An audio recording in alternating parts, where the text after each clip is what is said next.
Live, you ready? Come on. Come up here.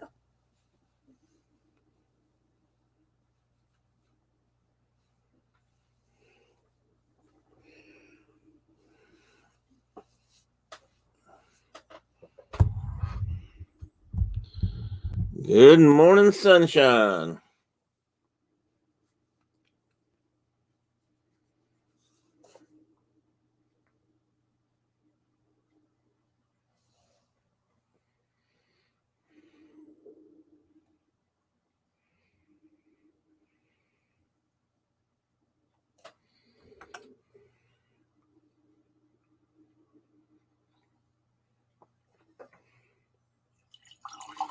What do you think, Edward?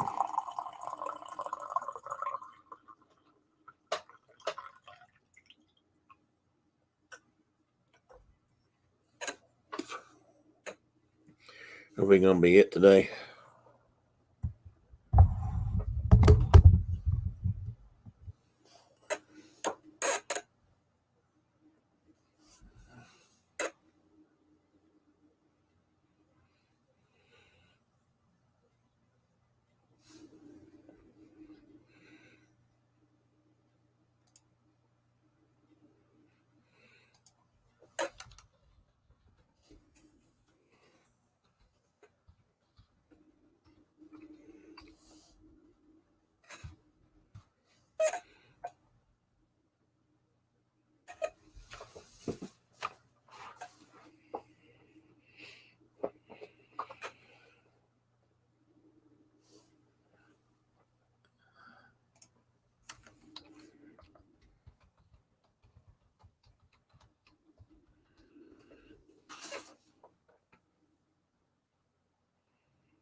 You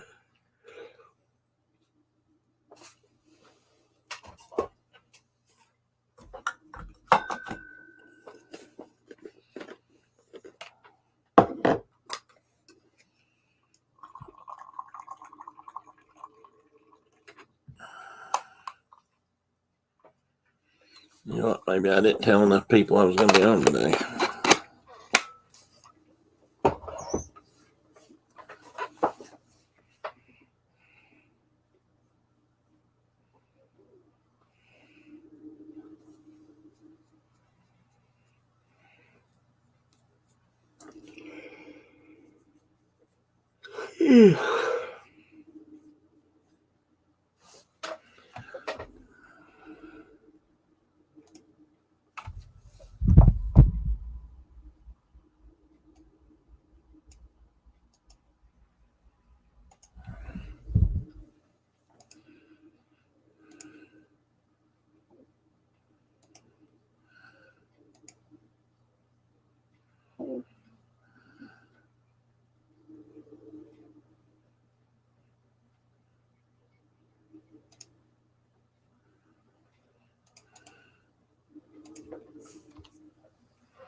Hey, Kay. Oh, you're quite all right. I was just sitting here working on some things while nobody was around.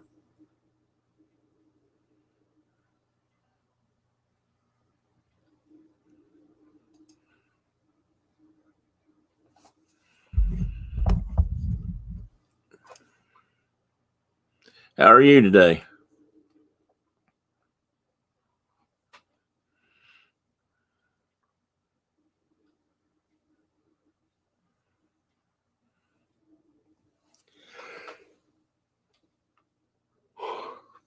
I can't stop yawning myself.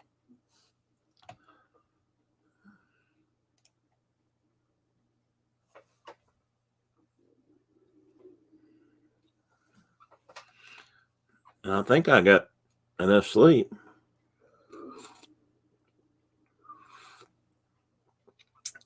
I'm doing pretty good.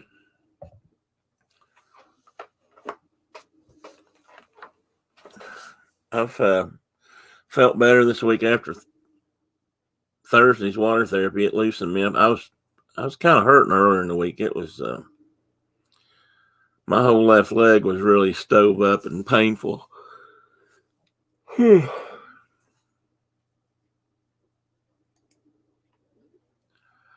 But and it's a little bit stiff this morning. I'm going to try to, after a while, I'm going to try to do something to loosen it up again. But otherwise, I'm doing pretty good. It's sort of a semi-sunshiny, semi-cloudy day here. How about where you're at? Oops.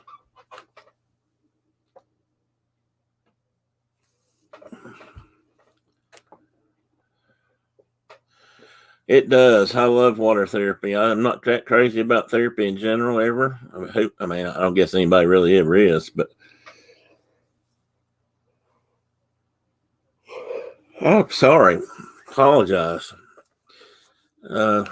This particular situation I was in was pretty scary, so I was ready to do any kind of therapy. It helped, and all of the therapy has helped me get started. But the water therapy just has really helped me more than anything. I don't know. It's just been a huge help. I mean, I can get in there and I can walk and move around pretty freely. I don't have to worry about falling down. I don't have to worry about, and that's a constant kind of a concern I have. I'm still pretty wobbly. I don't have all my balance isn't totally there because my legs still aren't completely functioning like they used to. Hey, Dave, good morning. From Hollywood Studios. Well, you're rotten. I'm feeling better. My leg's a little bit, I was just telling Kay, my leg's a little bit stiff and tight this morning. It's, it's a funny thing. I don't have all the feelings still in my lower limbs, but they're my legs, but they are getting better. My knee hurts. That's the weird thing. I can still feel if there's anything painful going on, I can feel that. If you lay your hand on my leg, it kind of feels like vibrations or something. It's hard to explain, but pain I feel. Okay, Kay, you may have to take over. I may have to go take a nap after all. I twisted my knee. I've got a torn meniscus in my left knee, and that knee is just full of arthritis. So it's hurting me. It's probably hurting me more right now than anything else is. And I think that's where a lot of my leg pain comes from, is through my knee and then up to my hip. It's making me walk. Well, I walk funny anyway right now, but it makes me walk even odder. I think I can't really put my leg down straight, and I can't put much weight on it. I can put some weight on it. As long as if I lock my knee, I can kind of hold myself up. Well, at least maybe you wouldn't be sitting there yawning and falling asleep on everybody. Come here, buddy.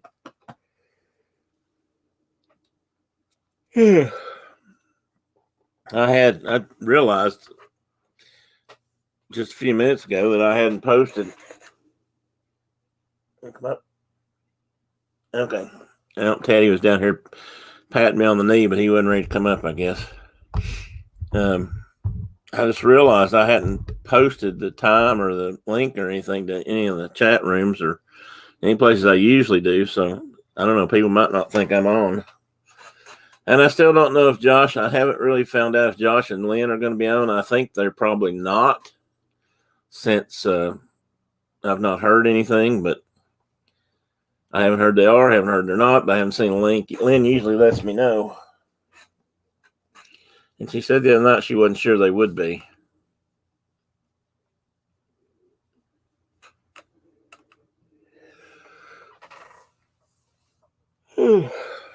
So, Mr. Dave, what are you up to today?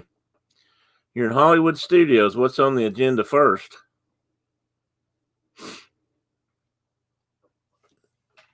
Excuse me, I got a sniffly nose this morning.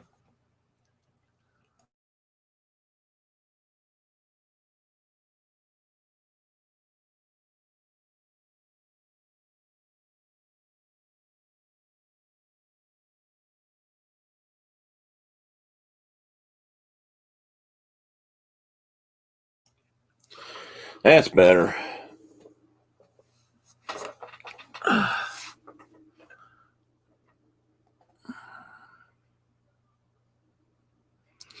I came in with my name Disney Bear this morning because I'm got a few slides I'm going to try to show if I can stay awake.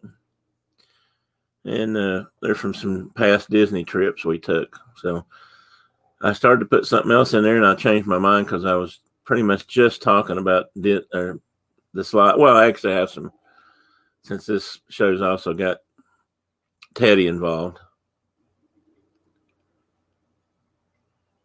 Well, good for you, Kay. Yeah, but I think it was, I know crickets, but somebody used to tell me it was bad luck to kill a spider in your house. Old folks, an old wives' tale or something, but I'm not sure that was true. I knew a lot of old wives that didn't like spiders and snakes, either one, that they didn't have anything to do with them.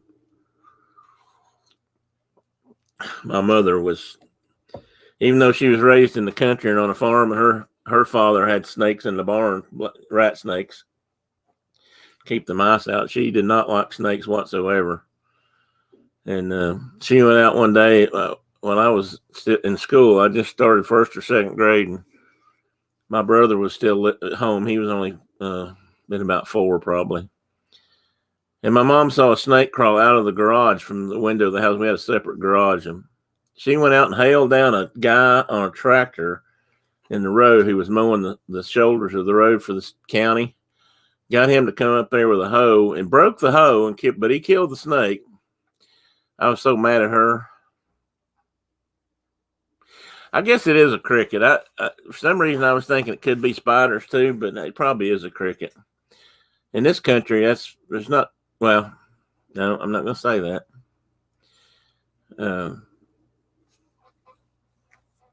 You could have spiders in your house that aren't friendly, but most of them aren't really a big deal.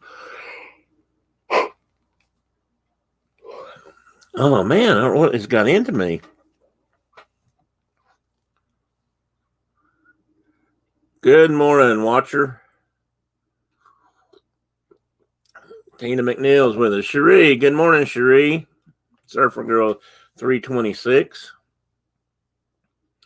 I never have asked, but I got to ask: is that Surfer Girl name just because you like the beach, or do you surf? Hey, John. Good morning.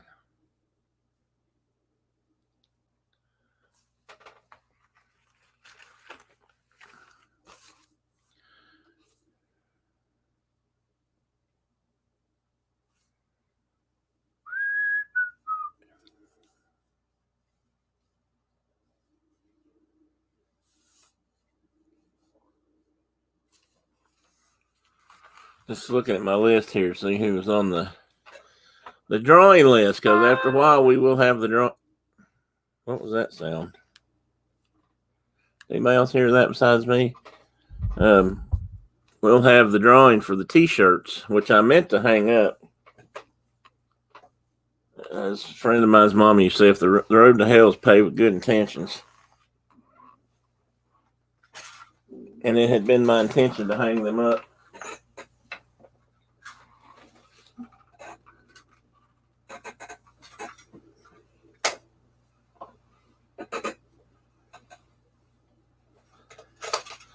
So let me just correct that right now. You guys will pardon me while I do a little office work here.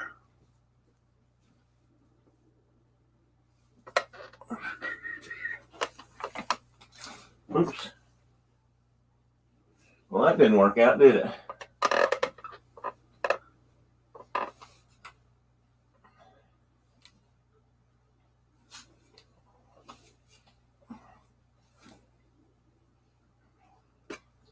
If I didn't want that to stay up there, it would have stayed up as soon as I threw it.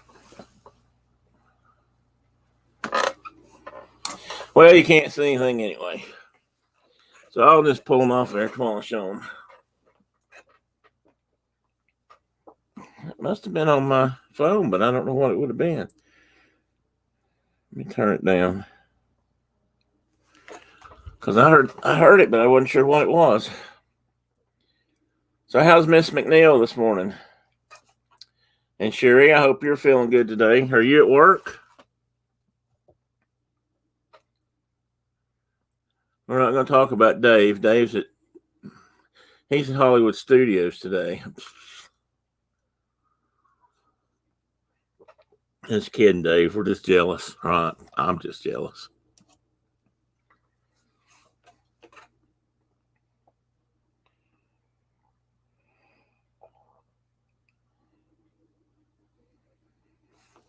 I don't do a lot of, I'm a Disney file from way back. One of these days I'm going to show a whole lot more of the stuff I've collected over the years, but, I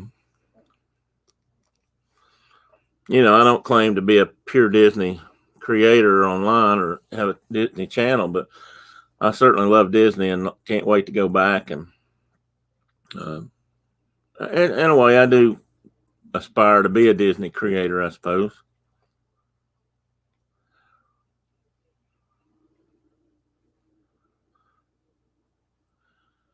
Oh, okay. No, I didn't, but I do now.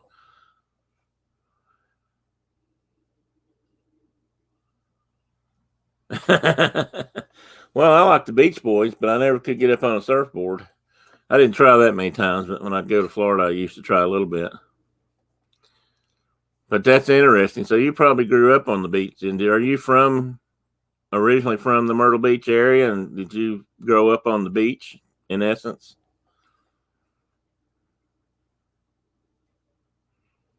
Yeah, I forgot entirely what I was going to say. Geez, I need a minder to remind me. Oh, Disney. You're from Florida. Okay. What part of Florida originally? I lived in Daytona Beach for a couple of years. I'm not. Okay, Tina, now you're on your computer. You can join in the frivolity officially. Anyway, I lived in Daytona Beach for a couple of years and went to Disney a few times while I lived down there. Not many. I couldn't afford to go too many times even back then, even though I wish I could go back to those days and spend the money it cost now, or then. Okay. So you're a native Floridian. It's not would be if you're there. So few of those around anymore. I'm actually amazed at how many of the YouTubers that I've met, or not met, but online, like Corey, for example, are actually native Floridians. A lot of them aren't, but when I lived down there, natives were getting rare already. A friend of mine grew up in just below Tampa, St. Pete area. I can't Bradenton, and Florida, which I think may be where Joey lives. Lisa and Keith. Good morning, Flip. Let me see if I can say this right. Flippa. Is that close?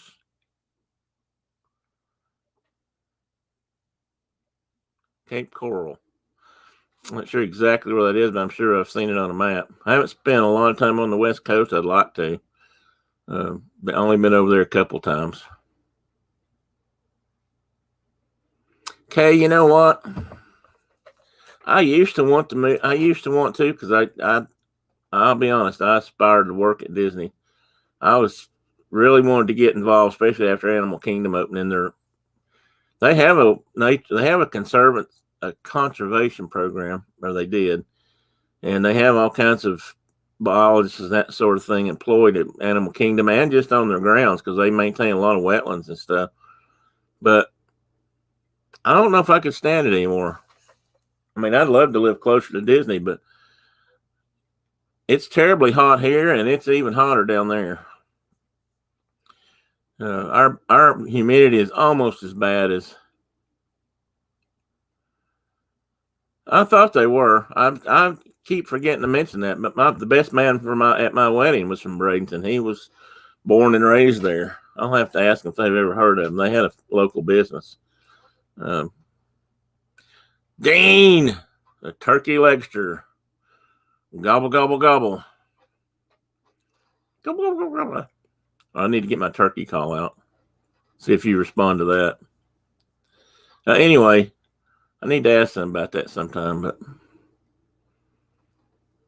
And a friend of mine's sister lives down a little bit further south from that now, pretty close to the beach. And he's been going down there a lot lately, but I haven't been down there to visit him yet.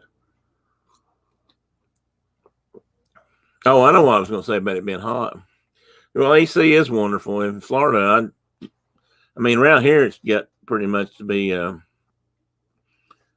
necessity, too. I can't remember. Okay, I can't remember what part of the country you're in again. I don't know what ours is today, but it's always pretty high. Once it gets to this time of year, it's high. That's what the difference between here and Florida, though, is the sun down there is even more intense, I think, than it is here. It's hot and humid and muggy. You can't breathe in the middle of summer here because the air feels like it's just thick. Down there, you get most of the same thing, but the sun is just that little bit of difference in degrees and latitude just makes that sun bear down on you even worse. I can't imagine how hot it would feel nowadays around the equator. I remember going down there in probably the late 90s. My wife and I went and stayed just a few days, and it was so hot. Oh my God, we just about couldn't stand it. In fact, I think I posted some pictures from that trip. Oh, so you've been in North Carolina? You've been all around then. Upper South Carolina, okay? You and Cherie aren't that far apart. Oh, you're from Hendersonville? Oh my gosh, I used to go to Hendersonville all the time. My dad used to have to go over there at least once a month, and I'd ride over with him. They had stores in Hendersonville and around the Asheville area, and he used to have to go there and do inventory. And I grew up near Johnson City, so from Hendersonville to Johnson City wasn't that far. Except back then we had to do it over the goat trails around up the mountain and back. Now it's pretty much a 4-lane highway, just about all the way over there, if not all the way over there. It's changed so much. I love that old road for when I ride my motorcycle up there, but it's not. Oh, you're still 4 hours apart. Okay. Well, I forget. I guess South Carolina's that big. Are you a native South Carolinian? Okay. Before I say something that'll get me in trouble.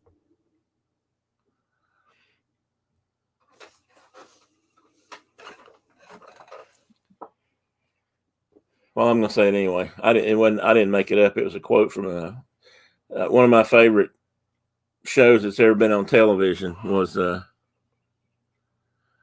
well, you guys ought to get together at what was that? There's a restaurant down there. I've stopped at the Beacon. That's in South Carolina, isn't it? Place where they make hamburgers, hot dogs. But you gotta, when you walk up to the counter, you better know what you want because the guy's gonna push you until you order. No, there was a quote in the documentary series that Ken Burns did on the Civil War about South Carolina. He didn't even make it up either. Somebody said it during the Civil War that South Carolina was too small to be a republic. This is when they seceded from the Union. Too small to be a republic, but too large to be an insane asylum. I worked with a guy from South Carolina before I retired, and I used to gig him about that all the time.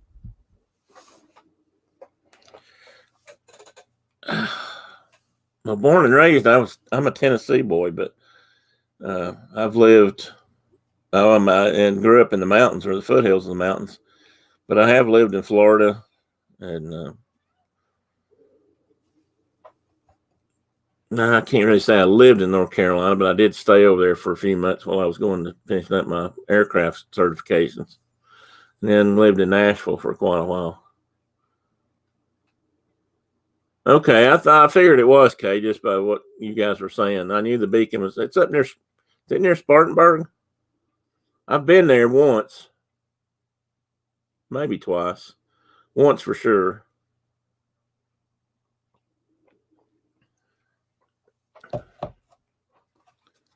It's an interesting place. I hope it's still there.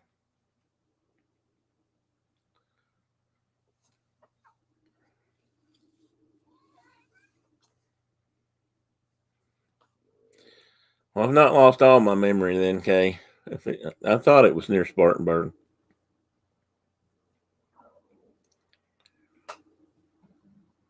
Last time I was over that way was for they had for 2 or 3 years. They had a big motorcycle expo. Motorcycle manufacturers and people that sold accessories and parts. It was called a Cycle World Show. It was a traveling, wouldn't say a convention, but it's kind of like that. But a lot of exhibits and demos, and we went over there a couple of times when it was in Greensboro or Greenville. The last time I was over that way. It was the last one they had over there. That's a nice little town too, I think, or it seemed like. I grew up near. I say I grew up in Jonesboro, which is the oldest town in Tennessee, officially at least, and was the state seat, was originally the seat for the state of Franklin, and was, I think, the original seat for the government in Tennessee, and then, of course, it moved west as the state expanded. Yes, they are famous for iced tea. I do recall that too.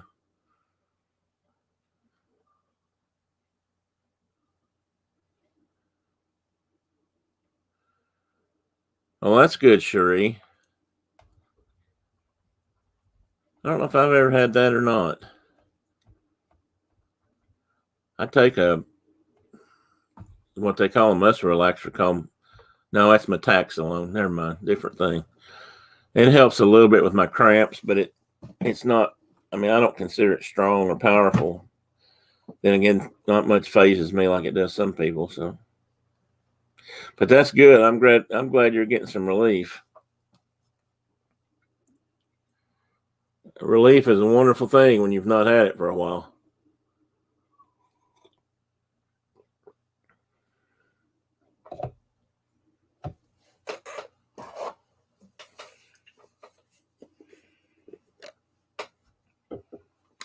Before everybody got here, I had the chat speakers on so I could hear myself. I turn them off when I'm trying to talk because it catches up with me, and then I get confused, which doesn't take a lot. But I realized how loud my coffee when I opened my thermos is. So sorry about that, folks. I didn't realize it was that loud, and I just did it again. So I should mute my microphone, I guess, when I'm pouring coffee.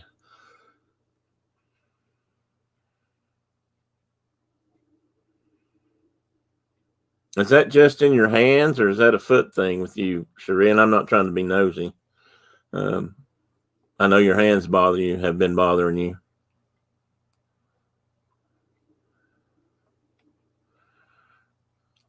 I still have, I guess we'd call it neuropathy. I guess that's the correct term. My feet, which I never had until I had this.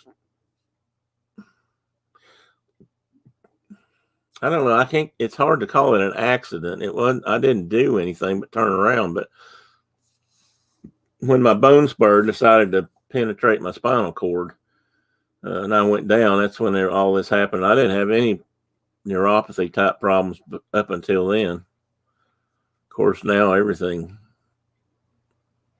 all my nerves are crazy in my legs. It's crazy. Okay. Well, thanks, thanks, Tina. I should have realized that was this microphone picks up everything. I forgot to pick it up. I keep it around the side of this desk is a computer desk I've had for years, and it's got cubbies up behind it. It's got like a hutch on top, and it's got cubbies and little compartments, and actually a place right there where my computer screen could fit if I had a single screen or wanted to. It's too far away for me, but around this end on my left, it has bookshelves. And I put the microphone, set it down. I put it down in that lower bookshelf, and I'm not using it to keep myself from kicking it or knocking it off the desk or the cats from.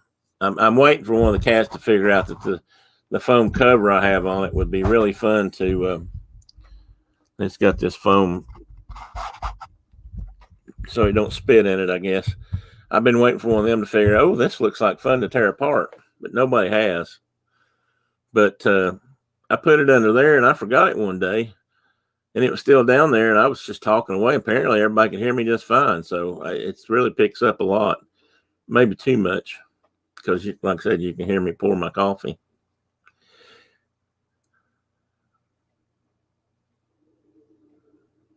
Okay, Sheree, thanks for stopping in.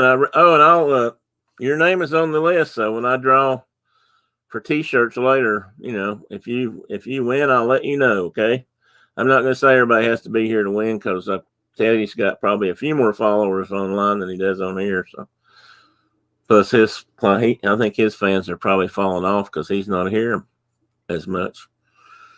Rascal. I had to get on him this morning. He was doing something upstairs he wasn't supposed to be doing, so I think he's mad at me. I have some pictures of him, though. When I get around, I hate you're not going to see that, Sheree. I'll have to show them to you another time. But have a good day. I hope everything works out and the day goes by fast and you're home and can rest soon. Anyway, I'm going to try to do a slideshow here in a little bit. And I'm just kind of hanging loose until see if anybody else shows up. I don't know. Carol's usually pops in and she may be running errands, and although I haven't seen her yet. And if anybody else pops in here in a few minutes, I'll show them and then show them again later or whatever. But I want to try it. I've actually not. I think last week I shared a screen for a moment, or a couple weeks ago. First time I've been able to do that, so I thought I'd try to put together a few slides today. So you guys are kind of my guinea guineas, probably better than guinea fowl, and see if I can do it right. And I hope that when I do, I can still see the chat and can. We're going to find out in a few minutes. Hey, well, give me just a second here. Let me see if I've heard anything from Lynn.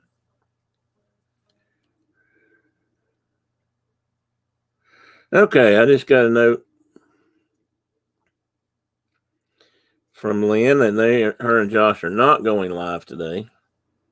So we don't have to be in a huge rush, or I don't. If anybody wants to hang around, I'm pretty sure there's some other people going to be on. I haven't looked officially, but I imagine Kenzie and Tracy Lynn and company, Billy Joe will probably be on at some point. Matt can't leave out Matt.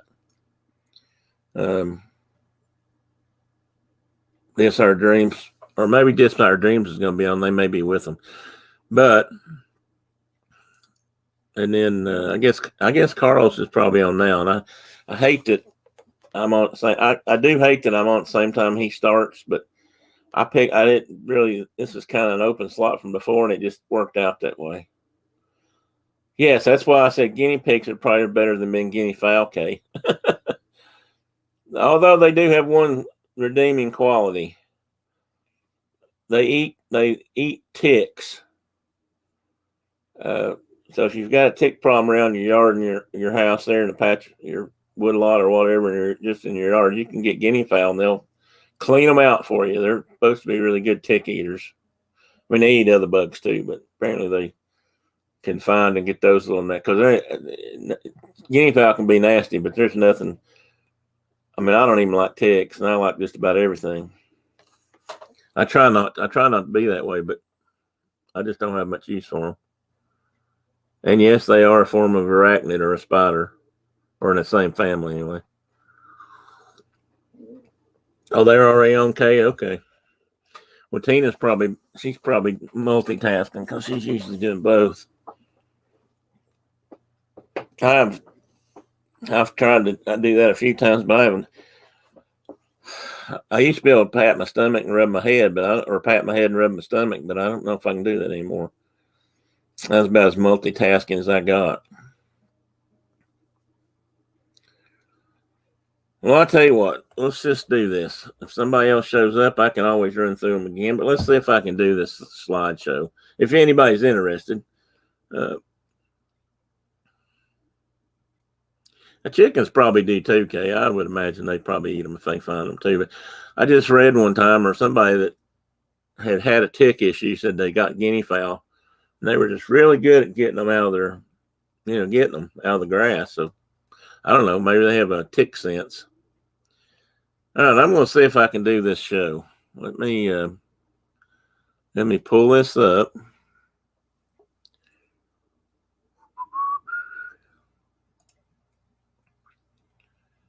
Nope.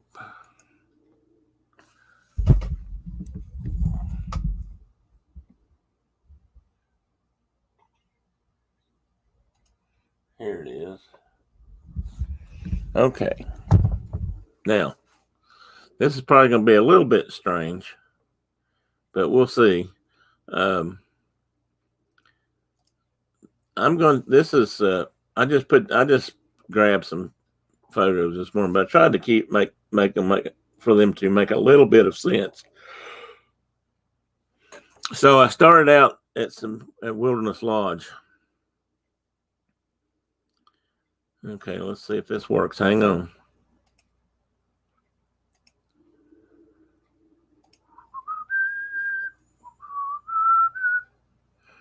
Oh, hang on just 1 minute.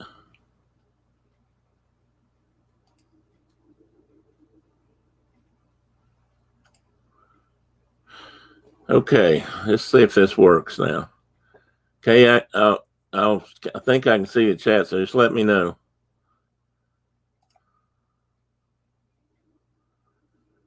Well, it was supposed to be more bigger than that. Let me just do this. There. Can you see that? Did that pop in? I love them. That's right.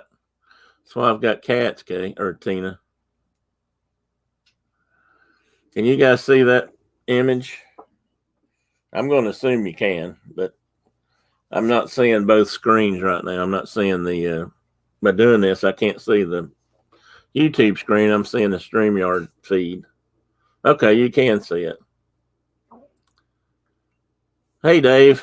I don't know if you're just, if you can see what's going on. If you're probably on your phone if you're in the park. But anyway, this was Wilderness Lodge a few years ago. I think I took these. Well, I'm not sure what year. Some of these are dated. Some of them aren't. But as you can see, it was around Christmas time. And like I said before, I just love this. I love this hotel. And, it's not as convenient to some things as others. I realize that. But the atmosphere here and the display, the decor and everything, I find it absolutely gorgeous. So anyway, that's the main lobby from probably the 3rd or 4th floor level. Now this was over in the. I really like this room when they built it. It may have changed now. This was over in the villas when they built the first section of Vacation Club Villas, and that's changed a little bit. They may not even call it that now, but this was the train room in that first building. Well, that's true, Tina. I would like to. I've never stayed at Animal Kingdom Lodge, but we've been there a few times. It's gorgeous. These two lodges remind me a lot of each other. The way they're the big halls, the entrance lobby areas, and stuff. I mean, their decor's entirely different, of course, but they have a similar feel to me. Anyway, this was in the railroad room, what was called that back then, and this was just a map that Walt may have had or a copy of it. Showed all the railroad lines of a certain year in the West before the turn of the century, I believe. And most people know that Walt was a big railroad buff. So, and this room, well, I skipped on me. I didn't have that in order. I may not put another one in there. There used to be, or there may be still some couple of the cars off Walt's train from his backyard railroad that were in that room. This is another picture of the lodge from the opposite end. Actually, you can see the fireplace. Whispering Canyon is over here. You guys probably can't see the pointer. Maybe you can if I put it over here. Over in this area is Whispering Canyon. This chimney. Does anybody know the? Okay, that's cool, Tina. Hi, Amy.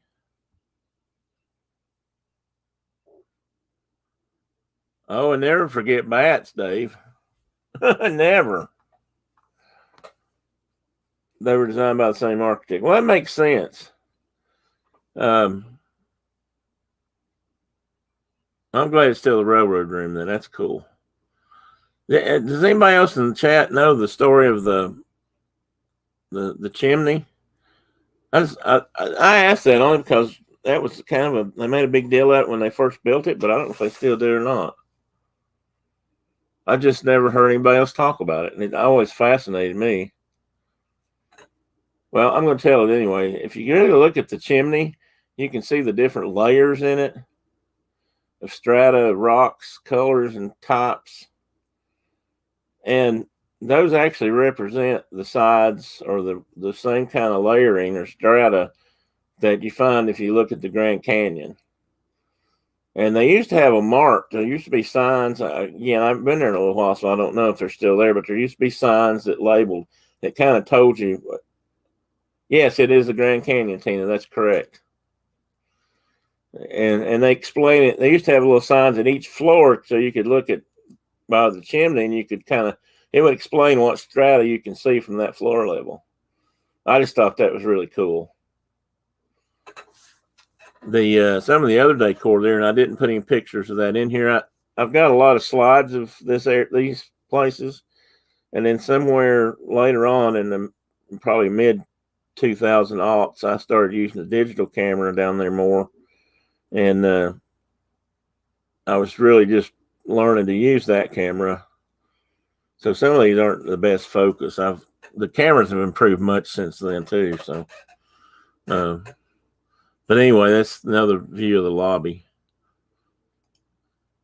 And we got the Contemporary coming from the water. Somebody used to get on me all the time because I have so many pictures of Disney World that show the water.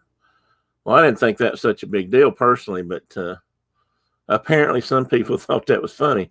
Apparently they used to say there's something about men and water. Men always have lots of pictures with water in them. Anybody else think that? I think that's just made up myself. Very true, Tina.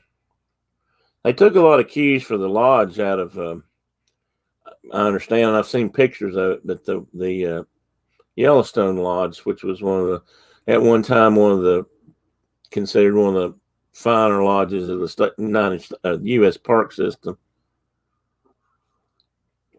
I think most of Yellowstone far outshines the lodge, but just my opinion. Anyway, this is a Contemporary coming in from a boat. We could be coming in from the campground. We could have been coming in from Wilderness Lodge, either one. I love to take the boat rides to different places when I can. There's just something about riding a boat. I used to tell the people at work, because I used to be in a boat a lot on the water when I worked. I used to tell people all the time that I was training to be a Disney World boat operator. I actually learned some things from these guys about docking and securing a boat. and using the engine to help hold the boat. So I have to give them some credit for that. I used to spend days on end in the boat for my work, so I figured I got down there, I could probably train for a boat job pretty quick. I just always like this view of the Contemporary. Again, this is from the boat going around the canal between the two lakes, Seven Seas Lagoon and Bay Lake. And of course, I probably took it because there's a monorail coming out or going in. Let's think about this for a minute. That was on the inside. That'd be the nearest the elevator. I think that's going. That's coming out. That's coming out of the Contemporary, heading over to the TTC. Because the inboard rail is the one that goes just for the hotels, and the other one, this one over here, is for this left one would be for the express route from the Ticket Center to the Magic Kingdom. I like the Contemporary too. It's such a huge difference between that hotel and Wilderness Lodge. I mean, they're like night and day. But I think it's the nostalgia factor. I know Walt was involved in designing it. It was still alive when they built this, or were getting ready to build it. They hadn't built it, but so I mean that's something to me. Plus, it was the first real hotel on property. That and the Polynesian. So this was always just kind of important to me. And we've stayed there a few times. It used to be you could stay in the, and I'll show you a room here in a second. Okay, this harkens back. This is All Star Sports, I believe. And that's Brenda, my lovely bride. We stayed there when we took a camper down one year. Our camping reservation started the next day, so we stayed at the All Stars just for one night. That's how they built it, Kay. I'm not sure they still can pull them out. I'm not sure that part worked out for them, or maybe they decided it wasn't, it was too expensive. I don't know. But that certainly is how they put them together. I've seen a lot of pictures of them sliding those rooms into place. It's pretty unique and pretty different. Anyway, I think this is All Star Sports. Or maybe this is between two of the All Stars. I'm not sure, but okay, let's see what the next one is. Okay, this is Contemporary. What I was going to show you was the first time we ever stayed at the Contemporary. This room, if you can see my cursor, this room right here on the lower right-hand corner of this garden wing, I think this is the south garden wing or maybe the east. I can't remember now. But there used to be two of them. Now there's just one. But we stayed in that room right there where those chairs are lined up. I mean, we were right down by the water. We thought it was great. Kind of a long way from the lobby, but it was just, we just had so much fun. It was right down to the beach back then. What was funny was they have an issue with vultures down there from time to time, and there was the black vultures that used to come up and try to steal our towels. We'd hang a towel over the back of a chair, either just so it didn't burn us when we sat down or when we got out of the pool. And darn vultures would come over, grab them, and try to run off with them. It was kind of funny. None ever made it, but the girls thought it was hilarious.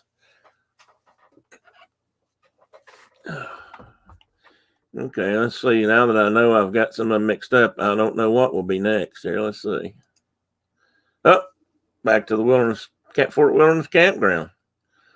So this is not the trip. Well, this may be the same. All these pictures, I believe, are from the same trip that Brenda and I took in 2006, maybe. We had pulled a camper down there, which I'll show you in a moment. Oh, speaking of, there she is. Setting at Trails End from the look of the rope on the door. We were probably waiting for them to open up. That might be the morning we checked into our campsite. We like Trails End. It's just kind of home food for us. Sort of. I mean, we don't I don't get that much here anymore, especially now. But I don't know. I like it. It's good food. I guess it is kind of like country food in a way. And there's Miss Brenda peeking out of the camper. This is the camper we took down. Not a big RV or anything. And this is our van, minivan that we pulled it down there with. Oh, this is 03. Okay, I said 06, but this is around Thanksgiving of 03. That's why I realized, like, I used to date pictures on this camera or digital. I thought it was neat that I could do that, but then I realized it's kind of ugly down there in the corner. Hey, Garrett. I'm going to assume that's Garrett. Good morning, sir. Real early in the morning still for you, isn't it? It's almost 11. Well, I guess that's not as early. About 8 o'clock. Anyway, that's Brenda peeking out. We both used to have a yellow shirt like that with Mickey Mouse on the maybe on the pocket.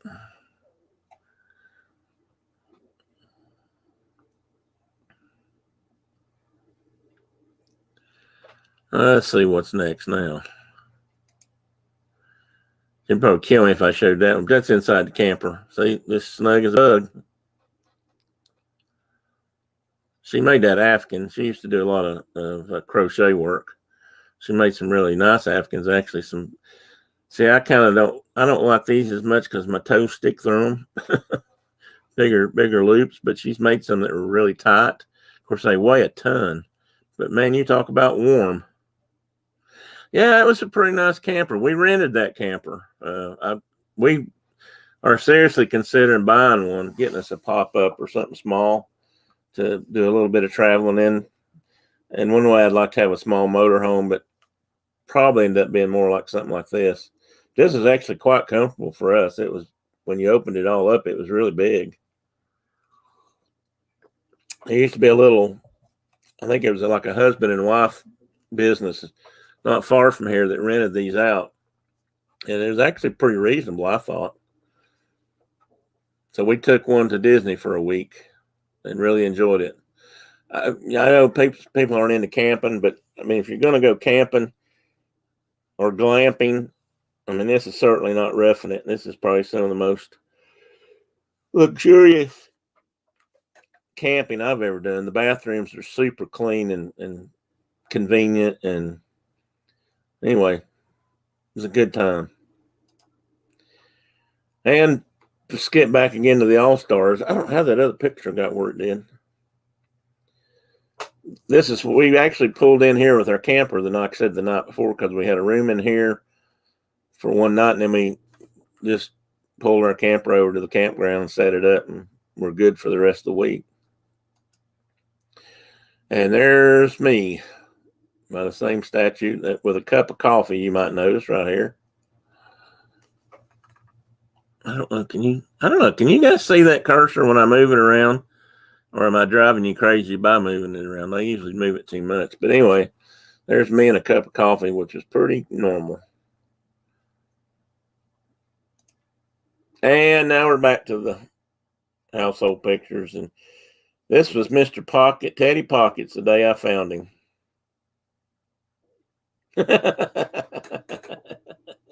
That is roughing it sometimes, Kay.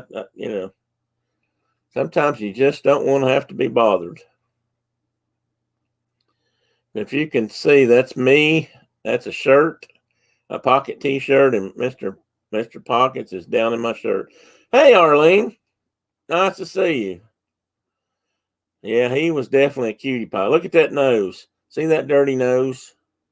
Now, this was the morning we found him in the back of a pickup truck, so he had kind of crusty eyes. I can only imagine he spent the night crying for his mama, since we didn't find him till the next day. But you can already see his Cinderella Castle's blaze here on his forehead. But that nose, my wife, when I brought him home and we were bottle feeding him, she used to have to clean his nose about every day. I almost say it bugged her. It was kind of funny, but he kept his nose to the ground, sniffing for food, I guess, all the time, and his nose stayed dirty, just all the time when he was little. And this is the pair of them when they were little. a little bit bigger than they were the first picture where he was in my pocket. But that's Chloe. The black and white one is Chloe. And, of course, Teddy's this gray fuzzball up here. Now, they're pretty close to the same size back then. But that was soon to change. And this is those two little demons in their natural habitat. They pretty much lived in my wife's sewing room for the first month or so when they were here. They stayed in there with her. We didn't want we had a couple of adult cats then. We just didn't want make sure they weren't going to hurt them. And but they just stayed in there where she could keep an eye on them. And she bottle fed them and kept them warm and all that kind of stuff. So they patrolled and prowled her sewing room day in and day out.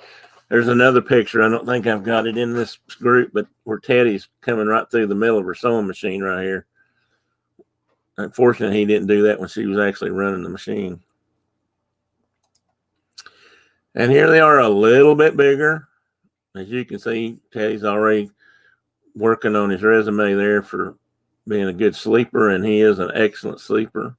Again, if you look, you can see his Cinderella castle right here on his head. I just love that. Of course, people are probably tired of me pointing it out by now. Thanks, Garrett. And there they are again, a little bit bigger still. And you can see now that Teddy is starting to outpace his little sister. He's growing. She's not going to grow much more than from that. She's still a small cat. He's not a small cat. He is definitely a giant among kitty cats. Well, and I took this picture because I used to make fun of her. This is Chloe. And I used to say she had the biggest feet for a small cat I'd ever seen. I mean, it looks like she's wearing a pair of snowshoes or something. She looks like she's got rabbit feet. Brenda said I gave her a complex, but excuse me. I don't think she really cares. But doesn't she look like she's got huge feet? Somebody can agree with me anyway. And that may be about it for this group. Yep, the end for now. So that's my little slideshow for today. And I really did that as much as anything so I could try to learn how to do it. I wanted to figure out the best way for me to. I'm still messing here. Hang on. I didn't seem to make a change anything. I was just trying to figure out how to do a slideshow, basically, and present it so people can see it, because I've got a bunch of other slides. I was thinking the other night, I've got tons and tons of slides from trips I've taken, because when I was really into 35 millimeter photography for many, many years, I've got a lot of 35 millimeter negatives and slide, but I took a lot of slides towards the last 10 or 15 years or so. I shot almost exclusively slide film, and because I just really liked the color. It was a little bit of a pain to get prints off of, but you could do it. But mostly the color, I thought the color was just so fantastic. So I have a lot of color slides that I'm going to try to figure out a way to duplicate and put on. But then last night it just hit me that, well, heck, you've got some digital images already on your computer that you could post. Put them on there. So I thought last night I would give it a try and see if I could do that. And it worked. So Kalu Kalay, my Beamish boy, is Lewis Carroll said in the Jabberwocky. Okay. Not a lot of people here, but probably as many as there's going to be. So I'm going to get the hat out. The Death Wish coffee hat. And I have this bottle, and I have written on folded pieces of paper. And I'll show you what they look like. They're all folded up to look pretty much just like this, each and every one of them. So I can't tell them one from another. I didn't mark the outsides. I didn't write anything on the outsides. And to be honest, I put too many in here, so I may pull one out that doesn't count. But we're going to hang on just a minute. Let me see if I can find Teddy. Bear with me a second.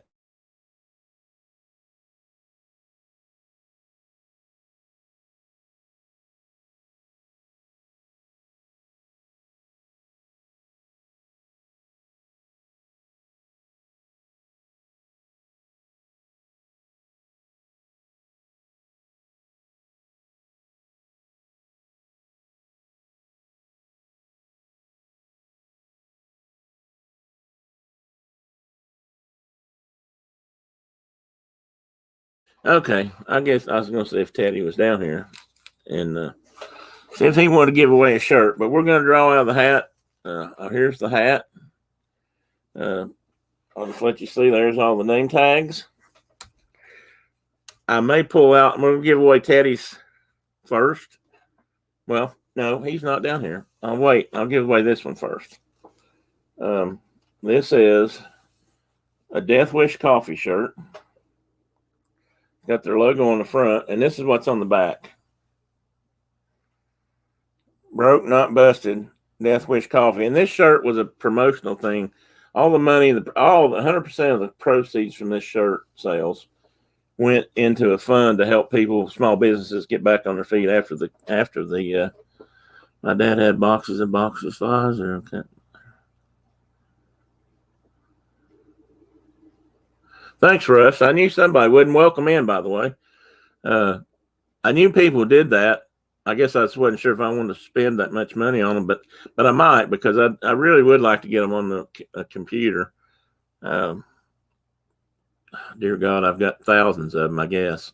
I've got books and books and books and books and books and books of slides. Anyway, that's the shirt I'm going to give away first. If you heard, the proceeds from that shirt went to charity for small businesses to get back on their feet after COVID. And I thought that was a good cause. So I ordered the shirt. And then I thought, well, I'll tell you what I'm going to do. I'm going to give that shirt away. So what I've done is I put names in a hat. I got, as people, and what you had to do to be eligible was to like the shirt, picture of the shirt on Instagram. And I put it on. And then Teddy Pocket's website had a picture of the book. Hi, Adventures by D. Yes, I do. Which one am I? Who, Adventures by D? Which one am I speaking to? So I can call you by name, or feel better if I did that. I'll tell you a story about that in a minute. So we're going to draw a name out of this hat, and I actually made too many tags. I didn't want to be influenced by the sheet, the numbers. I didn't want to fold anything funny. I just tried to be. I'm saying that like I was being extra careful. Actually, I forgot to take the list with me upstairs, so I just put numbers on them. So I may draw out a number that's not on the list. I could go too high. I think I've got 20-something people, but I made 30 tickets.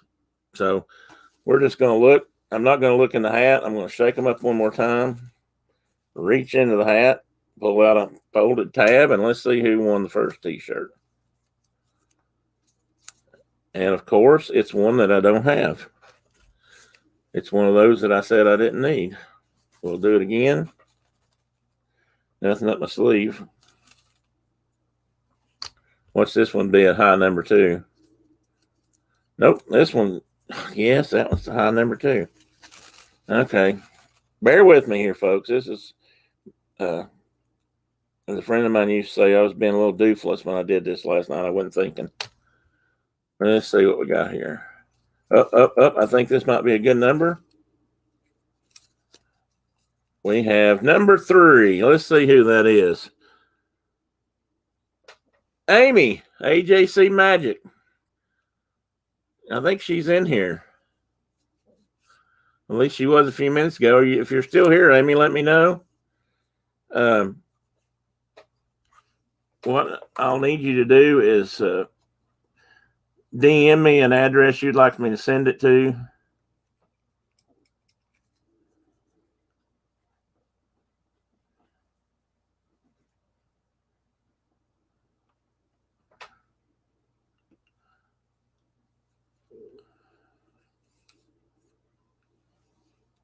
She was in here. I don't know if she's still here or not. I didn't say you had to be here to win, so I will contact her through probably Instagram, and we'll see how she wants to get it. If for some reason she decides she doesn't want to share her address, which I understand, or if she decides she doesn't want it, I will draw another name and pick someone else. If I do, I'll contact you. I'm pretty sure she will. She signed up, so I'm pretty sure she's interested. So anyway, congratulations to Amy on that one. Now, this second shirt, I'll show it again so everybody remembers this shirt. Oh, that didn't look good. That's a cow hair. This shirt is a Star Wars shirt. I think Teddy described it on his webpage as being Darth Vader and his white friends, or plastic coated friends, or something to that effect. Now, this isn't this would be a small adult shirt, possibly. I'm not going to say a man. It could be a small man or a lady, but probably more of a youth size large. We think this might have belonged to a former son-in-law, and I don't even know if it's ever been worn. We think he might have left it here. He's the only one we can think of that it would fit. He was a pretty little guy. And so since we can't wear it and nobody left in the family can wear it, well, my youngest daughter might could, but she said she didn't want it. She wanted to so I can give it away. But anyway, so hopefully whoever gets this has a son, grandson, daughter, granddaughter, or it's just generally a small person that can wear it, because I'd like for it to go to a good home and somebody get some use out of it. I don't want to leave it laying around here till I cut it up for cleaning rags. So let's see. Oh, I'll tell you what. Again, full disclosure here. Let me draw it out while you're looking. All right, let's see who we got here. Uh-oh, I got two. Number 17. Oh, not one on that list. Oh, I didn't realize there's not quite as many on Teddy's list, so let's draw another one. Let's get lucky this time.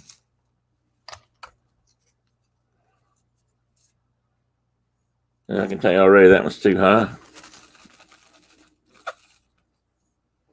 Bear with me, guys. I messed this part up. Like I said, I put too many in here, so that was also to make sure I didn't have any biases. I think I'm going to keep these numbers, though. I'm sure I'll give away something else someday. And this probably took me an hour last night to write and cut all these papers up and fold them. There's a lot to this giveaway stuff, you know. I need one of those ping pong ball machines like they do for the lottery. Saying that like I'd be giving away a lot of stuff. No, that was too high too. Dang, come on, low number. Oh, one came out. Somebody jumped out of the hat. Well, I'll tell you what. Since they bailed out, we'll just see who that was. Another high number. Maybe that's why it jumped. Hey, Carol. Well, I'm giving away Teddy's shirt right now. So you got here just in time. And we have a winner this time, I'm pretty sure. Yes, we do. And as you can see, the number says 7. So I look on my list, and number 7 is Marv in Memphis. I don't think I've seen her here. So Mar will be the winner of Teddy's shirt. And I hope I think she has grandchildren or something, maybe, or nieces. So hopefully she has a person who can wear it. Again, I'll contact her, get her shipping information. If for some reason she changes her mind or says she doesn't have somebody to wear it, I just want to make sure that I tried to explain that on the website and on the Instagram. That one is more of a child shirt. Now the other one is a full-grown adult person shirt, and it's kind of large, but I think it is a extra large or an extra large. But it's going to shrink, I'm pretty sure, because it's the material to me. That's one reason I didn't keep it. I figured it might shrink on me, and then I couldn't wear it because I'm too big of a fellow right now. I'm a big bear at the moment, and I can't stand anything tight. I've never liked tight clothing. So t-shirts that are tight, snug, like most people like them, they drive me crazy. I feel myself tugging and pulling at my clothes all day long. I don't know if anybody else is like that or not, but I just can't. Good morning, Mr. Wheeler. I keep thinking about you, buddy. I saw another thing this morning on the news about Pulse, and I just think about you running for that, and what a good thing you did there, and quite proud of you.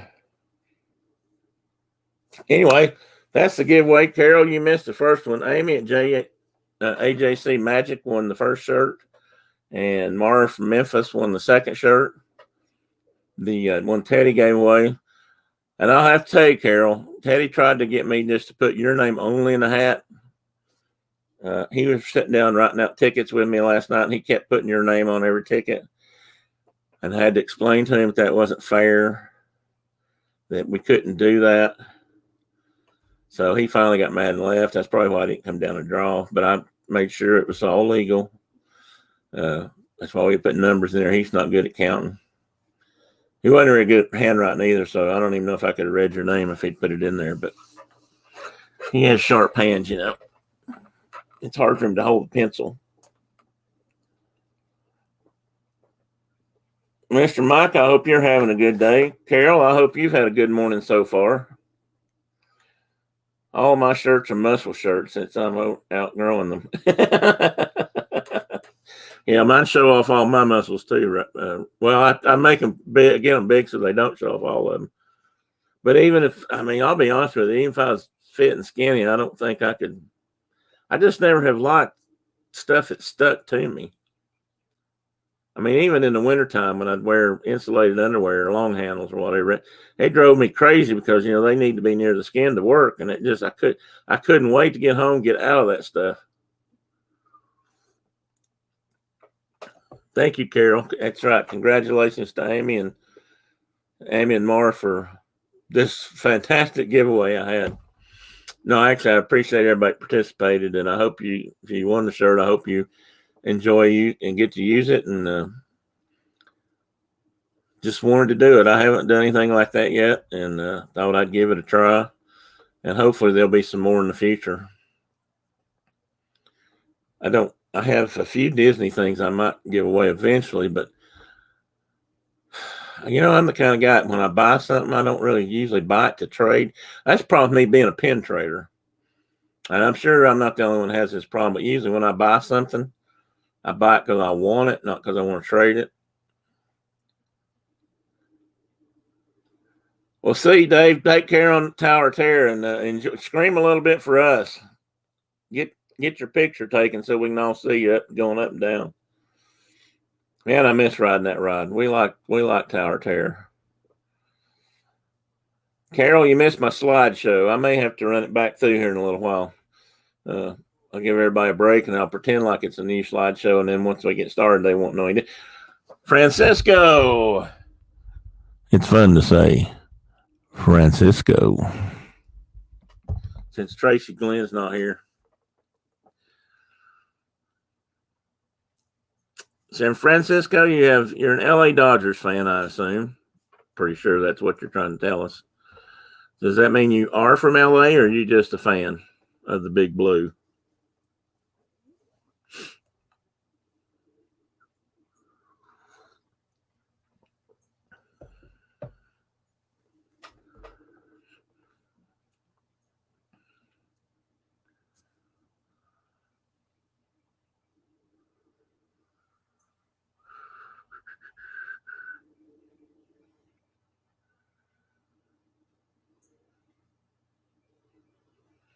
Everybody saying hello to everybody that's come in. You are from Los Angeles. My wife was from she was born in La Jolla, which is down towards San Diego, of course, But I guess, I'm not sure where they live. My mother-in-law, of course, was California, but and she met her husband, my wife's dad, down around. He was in the Navy, so she was down there near the naval base in San Diego, and I guess they lived in La Jolla, or maybe La Jolla is more like where the military hospital was, because she was born in the Navy hospital. But my wife's grandmother lived a lot of her life, at least older life, in Belmead, around Anaheim. No, Bellflower near Anaheim. Oh, Carol, I hope you're feeling better. I'm sorry, I didn't know that. Well, if you don't feel well, you don't have to hang around. I understand. I'm glad you're here. Don't get me wrong. Always a pleasure to have you and chat and see you around. I just, if you're sick, I understand that. But anyway, my wife's grandmother was an interesting character. I wish I'd gotten to know her better before she passed away, but she lived in California. I never met her until a few years before she passed away. She came back east to visit with Frankie, my mother-in-law, and hung around, and we met her and talked to her. And then she moved back here. She decided she was going to move back east for the last couple of years of her life, I guess, and hang out with grandchildren, great-grandchildren, and just, she had more people here now than she did left in California. My wife still has one uncle who lives in Pacifica, up near San Francisco, kind of close to Monarch Moments country. And she's been out there a couple times to visit him. I've not been out to see him yet. But my grandmother, or grandmother-in-law, whatever, my wife's grandmother, sold Avon in the Los Angeles area for years and years. And she was like the Avon President's Award winner for several times. If you know Avon, I think that means she had the highest sales in the state, or highest sales in her district or territory or whatever. And she drove around in an electric car. This was back in the 60s, 70s era when people didn't know about electric cars much, but she had a little electric car that was street legal, and she drove it around to sell Avon. Hey, John, welcome back. I'm talking a little bit of family genealogy, sort of. But what to me was the most interesting part of that story was they were from Lawton, Oklahoma, and left Oklahoma during the Dust Bowl and did the whole Grapes of Wrath thing, where they packed up everything they owned in a truck and an old car, whichever one it was they had, and drove to California looking for work, and actually lived in a camp on the beach for several years. I was going to say it was pink rust, but I'm not positive. Pink's a Mary Kay thing as far as cosmetics go, but I can't remember if it's pink or blue. I almost want to say it was light blue.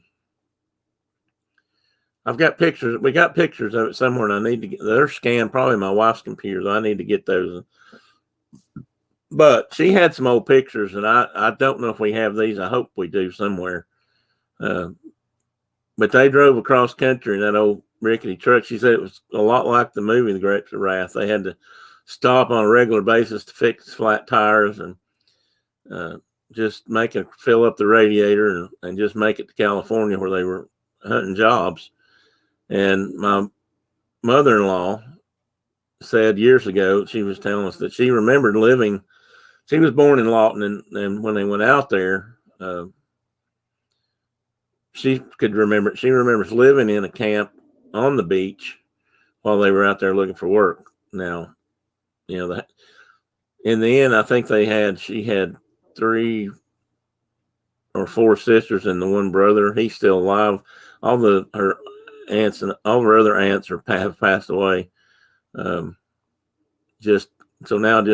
mom and the brother are still alive. But she's been out a couple times to see them.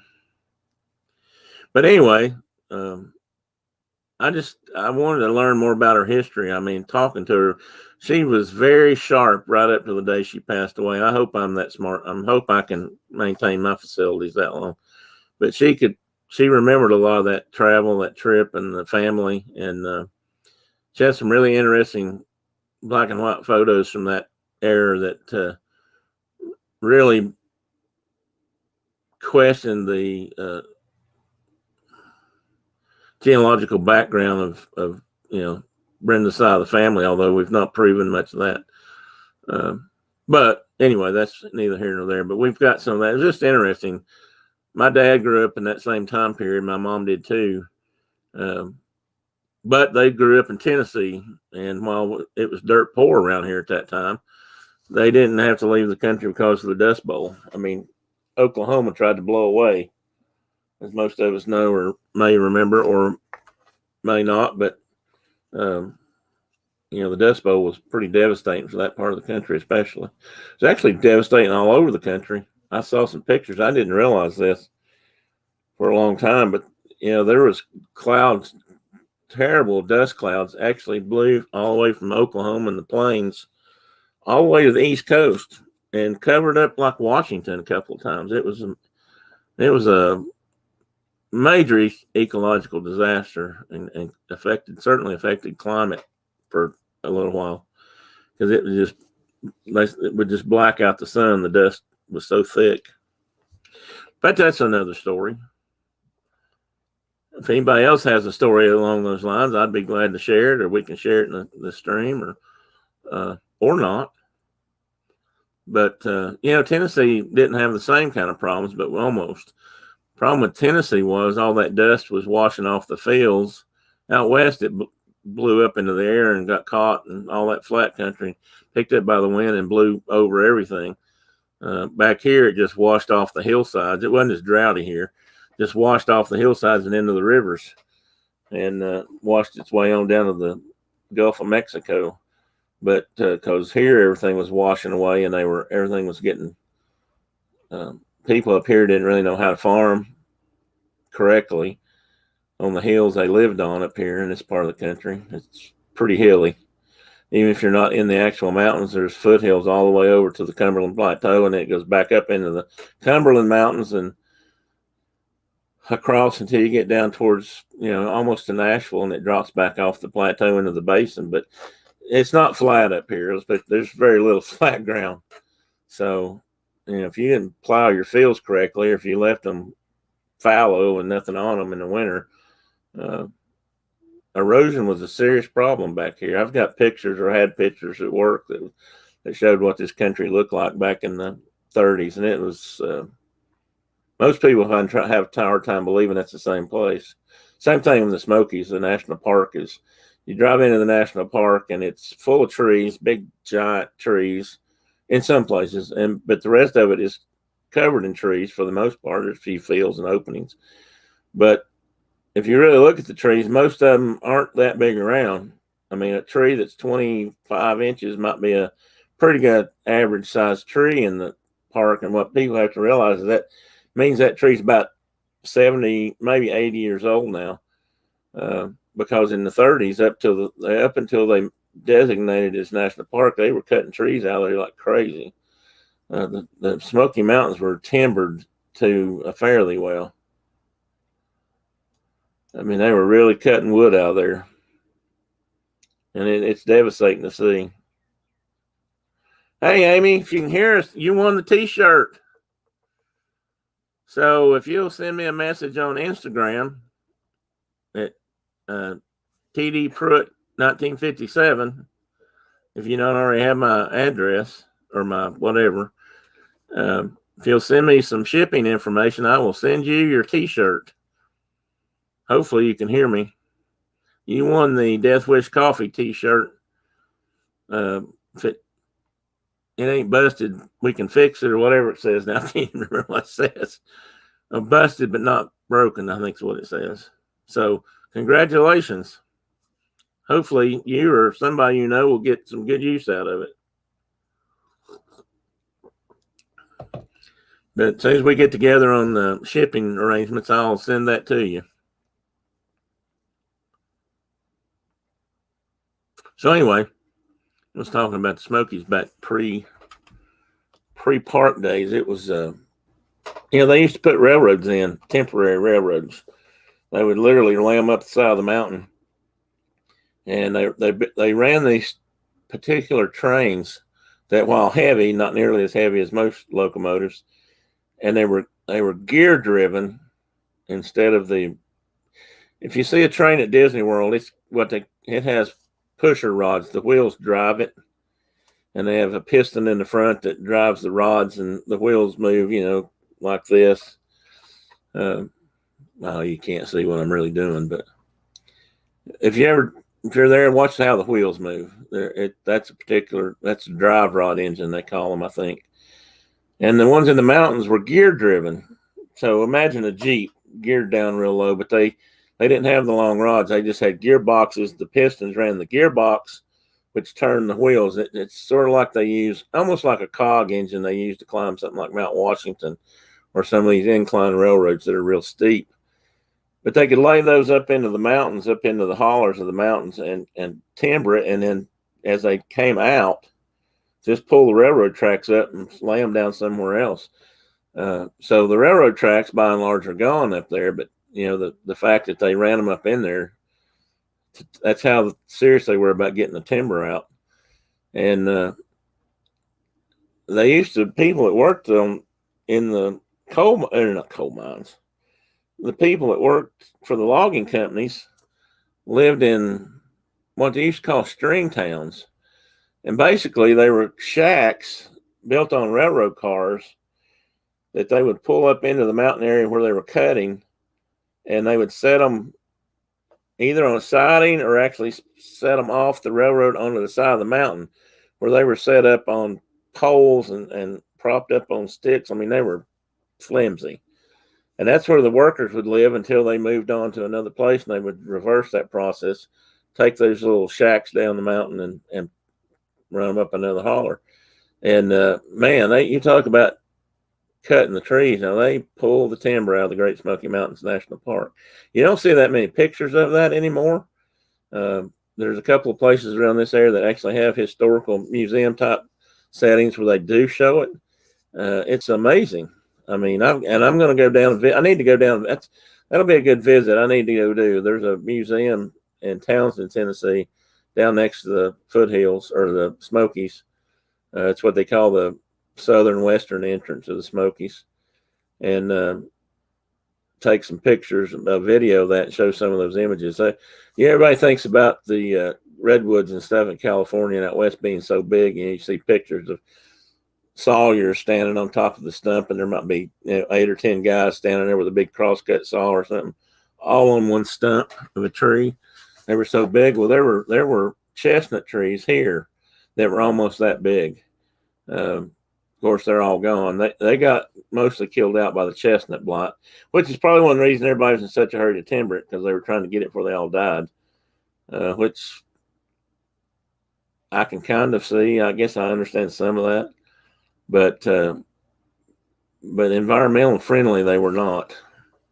But that's partly why the people came along and bought the land and gave it to the United States government and turned it into the most visited national park in the country. It's also one of the few national parks where there's no entry fees, although they could probably use the money, and I'd probably pay to go in if they did it. But when they built it, one of the locals, they made a promise to the locals. And again, like I said, this was poor country when they built the park and opened it up, was that the locals would never be charged an entry fee. So Smokies is one of the biggest national parks that does not have an entry fee. Most of the ones out west do. And maybe a lot of the ones in the east do, but I didn't used to know that because I was used to going to Smokies and we don't have to pay, and I didn't know the history, so I didn't know the story behind that. But anyway, what else? Anybody else got a topic they'd like to discuss? I would be happy to do so. And if I can't discuss it, I'll read what you've got to say about it online, and we can go from there. Chances are, unless it's Russ talking about Avenger in the Marvel universe, I'd probably discourse on it to some degree or expound upon it. I am afraid that around here, I am a Marvel universe, not sure what the right word would be, newbie. I just never read that. I never read the comics. I didn't keep up with it, and I've not seen all the movies. I know haters are going to hate, but that's just how it is. Oh, I've been to Linden, Russ.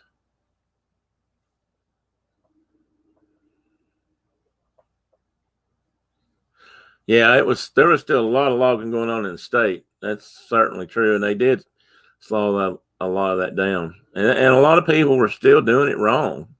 I mean, I'm a wildlife biologist, so I believe in a certain amount of timbering and logging to keep a forest fresh and vitalized and healthy. So, I mean, I do believe in a certain amount of logging and control if it's done right. Oh, I'll discuss them, Russ. I just don't know anything about them. I can make up something to tell you about them or I can voice an opinion, but unfortunately, I don't know enough about Loki to carry on a good conversation, I don't think. I know that Kenzie Days was wearing around a set of Loki horns this week at Disney World. I did know that. And I saw a picture of Loki wearing a pair of horns that looked like they were so big. I don't see how he carried his head upright, but I didn't know they were that big. But no, I'd be glad to talk Loki rumors with anybody. I just can't really expound in any kind of an expert manner.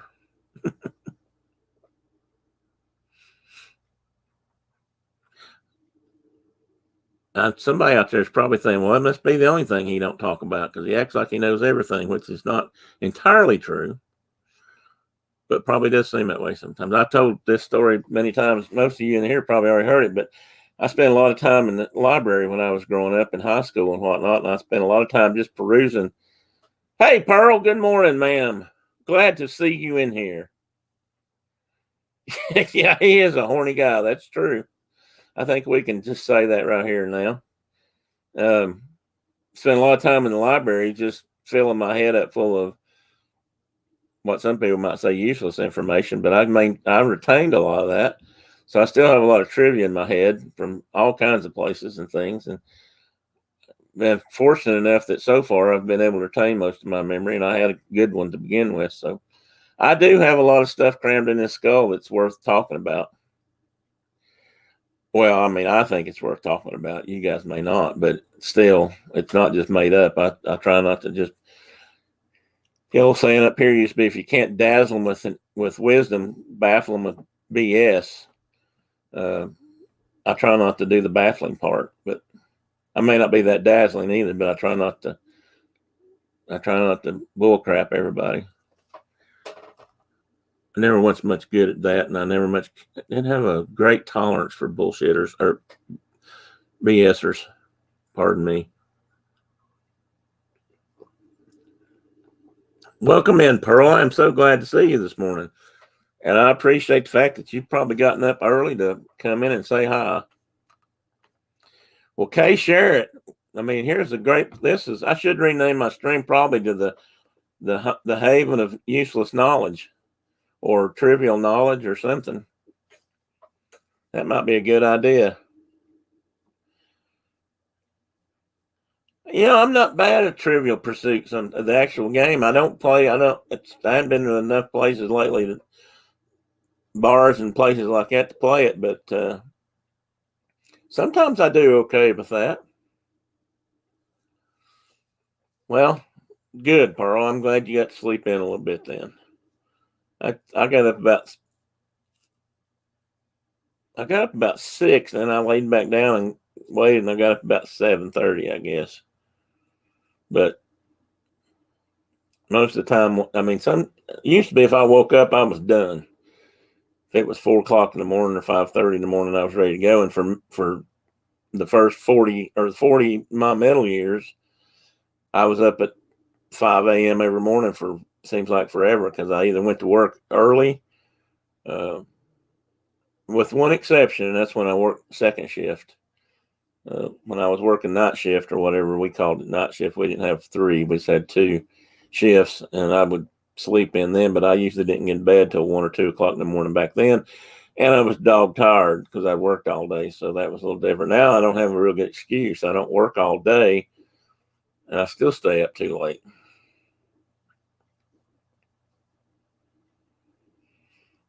Does it really, Pearl? I didn't know if it'd get over the mountains that early out there. Of course, I'm not sure how far you are. Are you east? You're west of the mountains, aren't you? Or at least some of them, I thought. I know eastern parts of Oregon and Washington, I think, are fairly flat in some areas anyway. I know Oregon is anyway.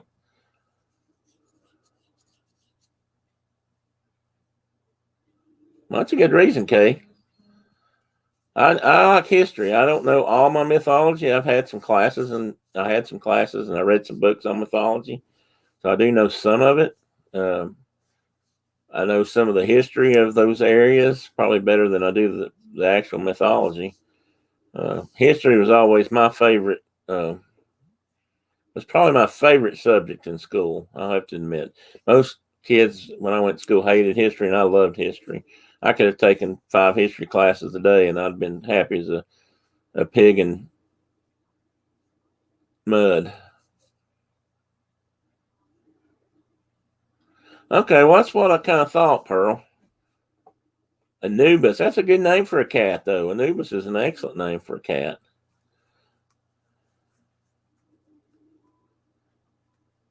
Oh, Russ, good luck with that. What time does that start, Russ? Before is that 5 o'clock this evening? I wanted to watch that because I'm pretty sure Jeff. I don't know. I'm not sure who to root for in this one. Who else competing? Do you know?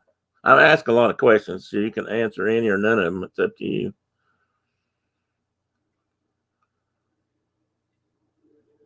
And while he's hopefully responding to that real quick, I got to add to the cat name.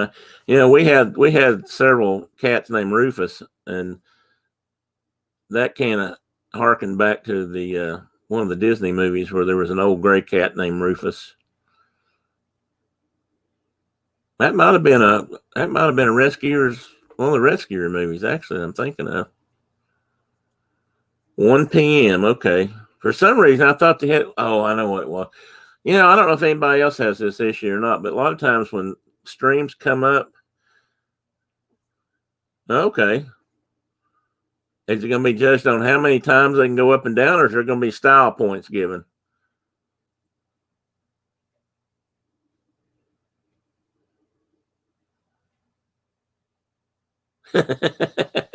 I see that, Pearl. I forgot. Yeah, he had a cat named Spot. That's correct. A friend of mine used to love to quote the line from one of Shakespeare's movies, or I think it was, but maybe it's not, or not movies, plays. Out damn Spot. He said everybody should have a dog or a cat named Spot so they can say out damn Spot.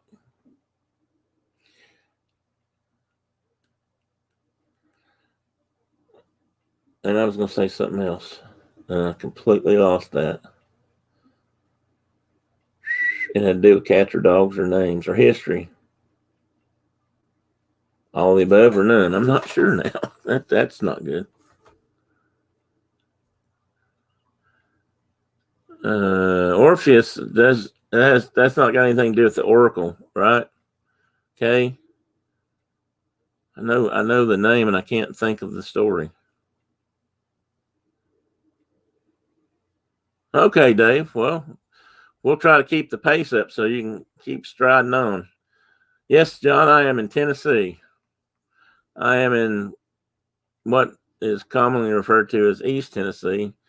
I used to live in Middle Tennessee, which was Nashville was in, but I grew up and lived in what I call Upper East Tennessee, which is up in the very corner of the state near the mountains or in the foothills of the mountains, not far from the North Carolina line. In fact, I used to spend a lot of time straddling that line, hiking and camping and just generally being in the mountains a lot. I spent a lot of weekends and Saturdays and Sundays up on Unaka Mountain and in that area along the North Carolina Tennessee line, up near what used to be the bear sanctuary up there. It was a bear sanctuary on the North Carolina side, and it probably should have been on the Tennessee side. I'm not sure why it wasn't, but because there were certainly plenty of both on both sides, or probably a lot more now than there were then. But so, where are you from, John? Are you from this part of the world too?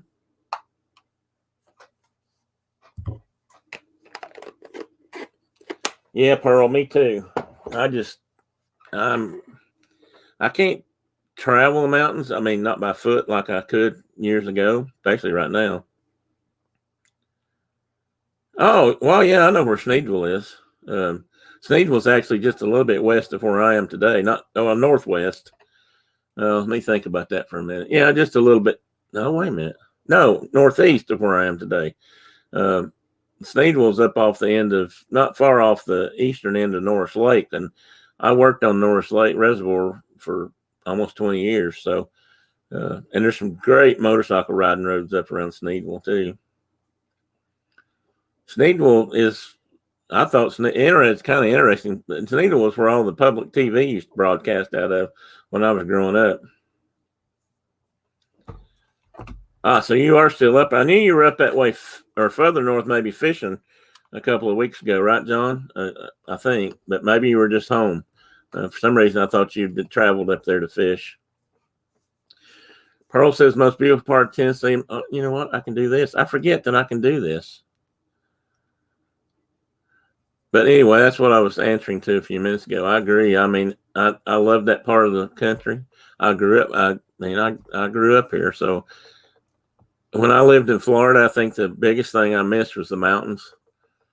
I used to tell people I hated living in a place where I couldn't look up and see anything taller than the buildings around me. I grew up in a place where you looked up and there was a hill. About half the time you had to walk up it to get something, but that was okay too back then. Yeah, Pearl, I consider this area all along the Appalachians, for that matter, to be motorcycle heaven. I mean, there are other places where it doesn't rain as much and different things, but man, we've got some nice roads to ride on up here, around here. People come from all over the country, and in fact, all over the world to ride some of the roads around here.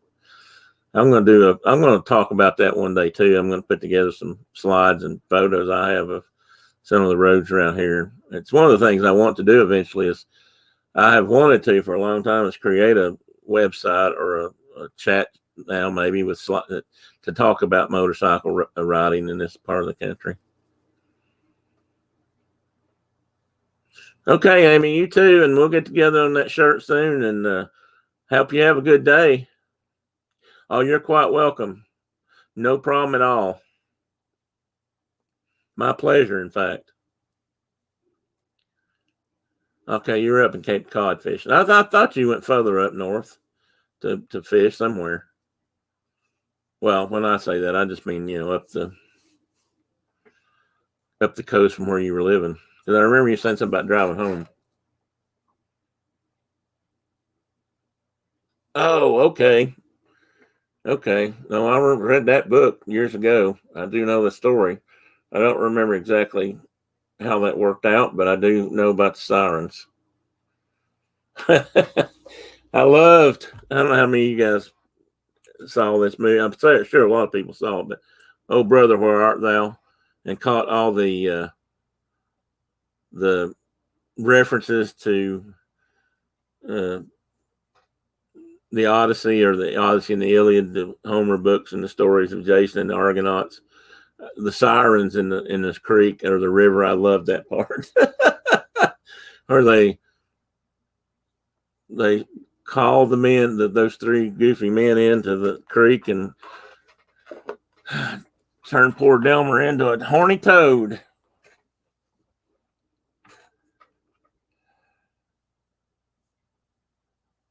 Yes, that was a great movie. I just love that movie. I still laugh my tail off when I see it. I've seen it several times. I have a friend of mine that says he used to watch it about every other weekend, but it was such a good movie. The music in it was really good. In fact, there were some people played in that movie that some friends of mine have played with and knew personally. So I can't play. I barely could play Nintendo, much less a musical instrument. But I always wanted to. I always wanted to make music because I think music is a great thing. Pearl, my hat's off to you. But I don't think they'd pay me to sing into that tin can, but I love that part of the movie. There's a man out there that'll pay you to sing into a tin can. And pay he did. Yeah, I love that.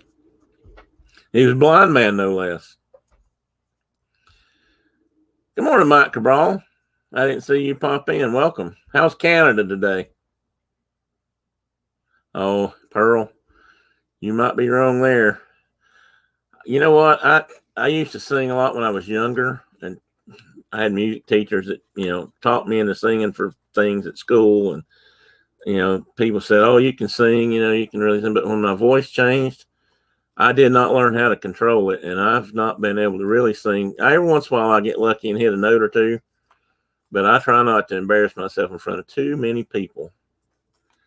I wish I did. I wish I could still sing, and I try to practice when nobody's around a little bit, but it's just not. Well, let's put it this way: he'd probably pay me not to sing into the tin can,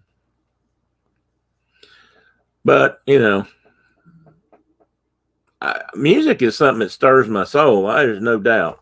I believe there's magic in music. I do, and I can't really dance, and I can't sing, and I can't play an instrument, but I do love music. And in fact, half of the stuff that's on my computer is probably different people I've found while cruising the internet or YouTube or Instagram, and there's musical groups or individuals, solo artists that are playing. And when it comes to music, I have a lot of respect for anybody who can write and play and sing their own music. More than just somebody who maybe tries to come along and just do covers, but there are some really great covers out there too. There are some people on the internet. I don't know if I know this all started before COVID, but I think if COVID did anything for the music industry, it was highlight how many really great undiscovered musicians and singer-songwriters there are out there, because I have found tons of people that just can pick the strings off a guitar and beat the heads off a drum, and it's amazing. I mean, they're out there. People are out there, very talented people. And I've met you, Pearl, and you're the same way. When Tim sings, Mike, you're not far off there, buddy. Well, yeah, I guess that's true, Pearl. But that's another thing I don't really do in public much is dance.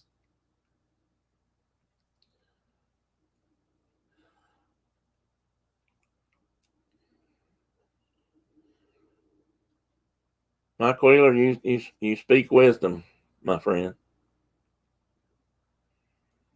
I don't know, Pearl.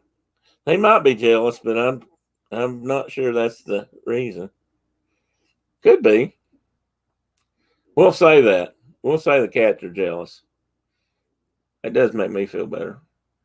I don't know if it helps them any, but Teddy's so jealous he's not even down here today. Oh, yeah, he is. You know what? That rascal, he's laying over there on the heating pad. I see him now. And he wouldn't even come over here. He's a professional sleeper. I pointed out some pictures of when Teddy was a young lad a while ago, and he's been working on his sleeping since he was a kitten. And he's laid right over there and let me yell at him and holler at him, try to call him, and he's just ignored me. And he's sound asleep. I gotta remember how to turn that off.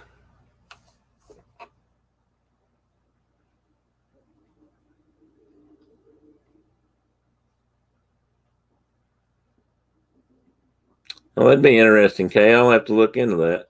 I do like Scottish and Irish music, traditional music. I used to have, again, I've had friends in the past that played that kind of music. I met and hung around and helped a guy rebuild a couple of airplanes right after I got out of the airplane professional business, or the commercial side, or the more business side of it. Who, I don't know that he played, but he loved to listen to old time music and folk music and things like that. He started a club that's now actually kind of famous. At one time, he sold it years ago, but that did a lot of live mic stuff and encouraged that kind of music. But there's a gentleman. I say he is. I guess he's still there, at East Tennessee State University up in Johnson City that has a course on that, and they actually take like a semester trip and go to Ireland and Scotland to play with and learn about the historical roots of a lot of the Appalachian music, which has its roots in both Ireland and Scotland, because a lot of the folks that settled here are from that part of the world. That's one of the reasons why bluegrass and that sort of country music is seems like such a natural thing for this part of the country.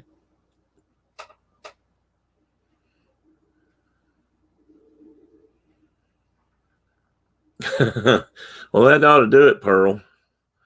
If it didn't do that, it'd keep them awake like they kept you awake, which is just as valid. Yes, I have, Pearl. We've thought about that. If that's what you're asking me, I'd like to try to see if a cat could pick that up. I know some things that I believe they would, like, when's dinner? I'm ready to eat.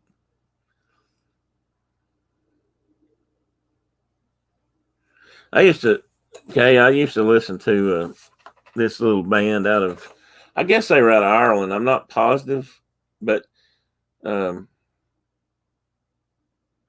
now I won't be able to remember their name. One of the lead singers was named Andy M. Stewart, and I believe he played the squeeze box and sang. And now I can't think of the band's name. They were really good. They played a lot of old traditional Irish music. Well, that could be too, Mike. My wife says I'm an expert with selective hearing, so he probably knows. I could probably recognize that if I see it.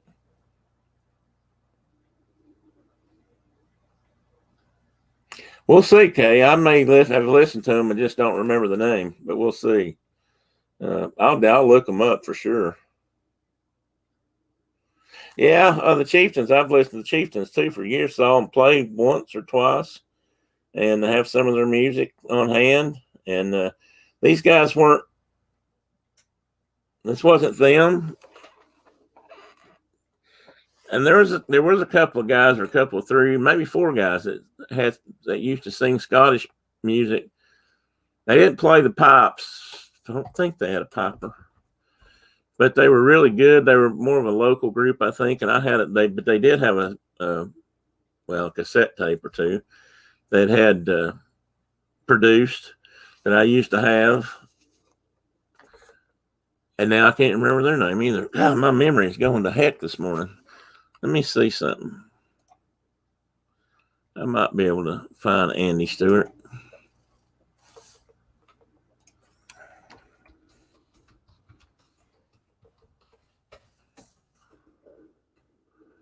Andy M. Stewart. Andrew McGregor.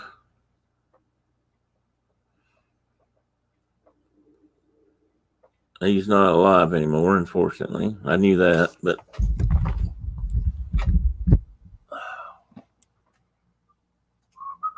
I'm sure that he should. Silly Wizard.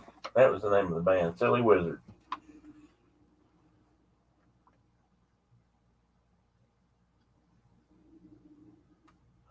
I'll look up that too, Kay. That's another interesting thought. Okay, we got a new Tina. Or Tina's back. Oh, she's still here.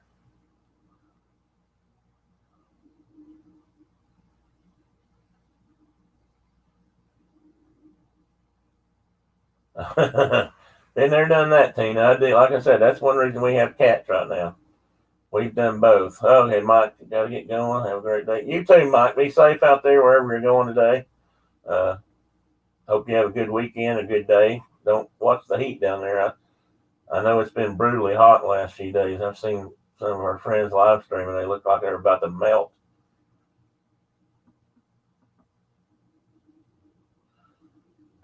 So have a good day, Mike. Thanks for coming in. Oh, I set my mic down the floor again. Could you tell it was in the floor? Or is it still picking up good? I like that kind of music. I really do. I've always liked it. Again, it's just something The pipes are another thing I thought I'd like to learn to play someday, but I understand that's a very difficult instrument to learn, which has probably kept me away from it. I tried to play the guitar for a while. My fingers are so fat on the ends, I had trouble chording the guitar, and I just gave up. Plus that and the fact that I just don't know if I've got enough rhythm in my other hand.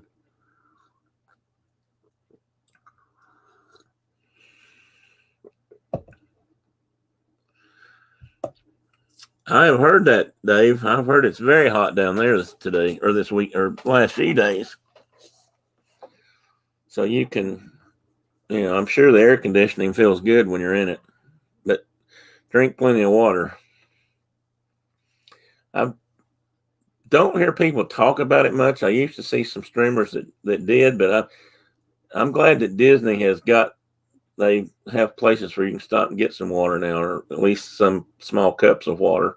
Or they were doing that. Now, right now, they may not be doing that. They may have had to stop all that after COVID, but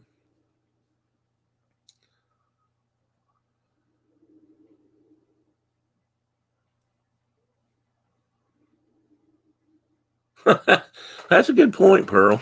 I guess that's true. I think you still have to have the right ear, though. I mean, I don't know if I could put together anything that sounded worth listening to. But that is a good point. I can remember when synthesizers were first coming out, and I was just getting to that point where I really kind of understood some of it more, probably in later high school.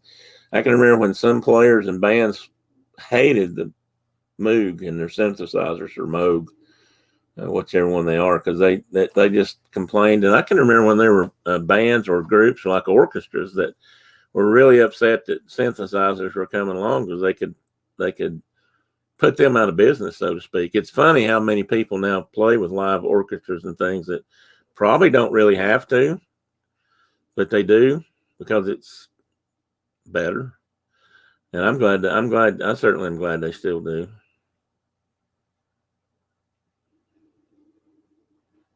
Nosy book. Huh. Well, I'll have to check that out, Kay. We're interested in that kind of thing. My wife and I both. She has a fair bit of Scottish ancestry. I think I have a trickle. I have more Irish ancestry. One of my I think it's my great grandfather came over on the boat. But right after, it was right towards the end of the potato famine from Ireland, which I find fascinating because I didn't know that. Nobody never talked about it in the family. What I really found fascinating about it was to find out he came over here as a Roman Catholic. Now, that may not be unusual or may not seem unusual at all for many people, but around here, that's not around here, maybe in Knoxville, but in the rural part of this state, was fairly uncommon. Because I don't know. I mean, I grew up. I shouldn't even say this.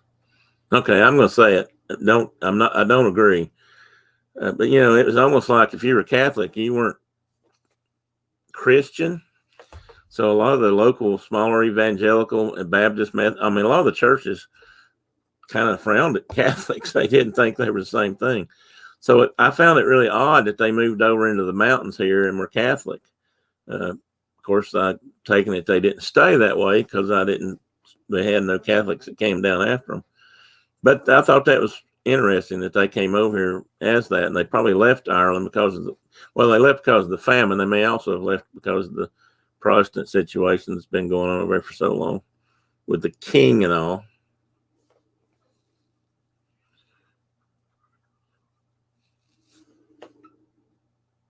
Oh, it really has, Pearl, and I agree with you both ways there. There's nothing that beats live music, live instruments, live bands. I used to go fairly regularly to a couple of, I guess you'd say, bars. They were a little bit more than just bars. One of them was a pretty good pizza place, but it was kind of centered around the bar. But they had live music there a lot. And my buddy Phil and I used to go in there at least once or twice a week. And in fact, some of us from work used to go in there at least one night a week to have a few beers, eat a pizza, and listen to the music.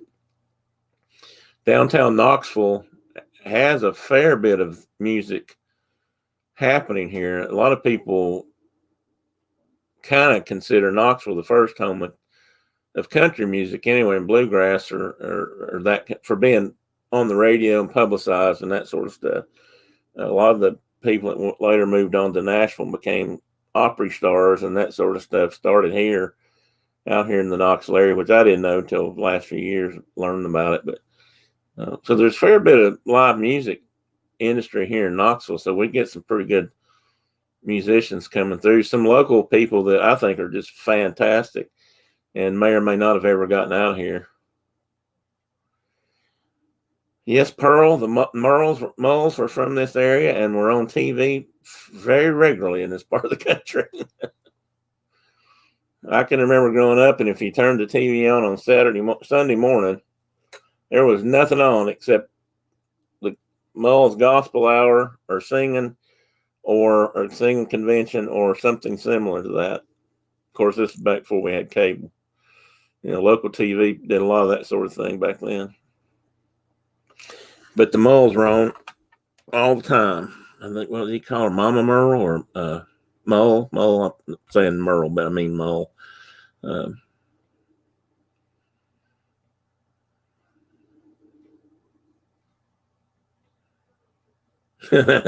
Every night at 9 a.m. or 9 p.m., you mean, if it's at night.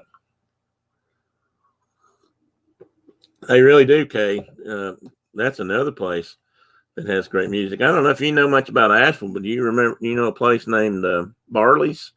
Barleys? Because that's the place I was talking about. One of the places I was talking about here that did a lot of live music. They may still do it, or they may again. There's a great little radio station that started out here in a trailer and has now become pretty famous around the country because they have been broadcasting over the internet for a long time, and they get out. They have a fairly decent signal around here, but you can't get them too far, but they are out in other ways, and that's WDVX. Let me print that here. I call them the trailer station still, because that's how they got started. They were actually in a little camping trailer, and I do mean little, up in a campground not far from where I worked. My office was for a long time. The advantage they had on a lot of people was they had their antenna on top of one of the higher mountains west of Knoxville. So they got out pretty good in that respect, but they play a lot of Americana.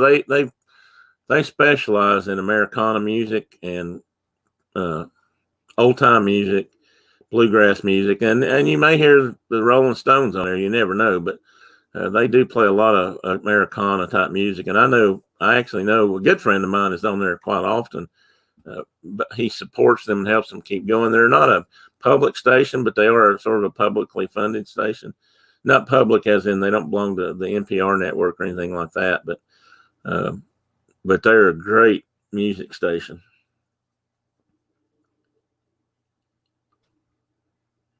Maggie Valley. Maggie Valley. I'm going to guess that when you were there, Maggie Valley might have still been a pretty big touristy thing. It still is, but it kind of faded there for a while. It didn't have quite the notoriety or punch that it once did, but there is one thing over there that's fantastic if you're a motorcycle fan, and that was the Wheels Through Time Museum. Unfortunately, the proprietor of that museum passed away recently. And I don't remember if that was COVID related or not. It may have been. But he has had, and I hope his son still has, one of the finest collections of American made motorcycles that I know of. And when I say American made, I don't just mean Harley Davidsons. He had quite a few Harleys, but he had stuff nobody else has ever heard of, or we haven't heard of in years. In the early 1900s, 1910s, 1910s, and 20s, there were over 100 motorcycle manufacturers in the United States. Now there's 2, technically. There may be some small ones now, but for a long time, there was just one. That was Harley. Harley they managed to stay in business. Indians made a comeback of sorts. But at one time, there was over 100 different motorcycle manufacturers in this country alone. And he has a lot of those motorcycles in his museum. He also has cars and some other things that aren't, 2 wheels. But and he was a great guy to go see. I mean, you could go to his museum, and his museum ran. In other words, you could go in there on any exhibit. You couldn't just walk in and do it, but he would do it. Any motorcycle or car in his exhibit, you could go in and crank, and it would start, and you could hear it run, which most museums you can't even get close to, much less touch them and somebody get in and start them.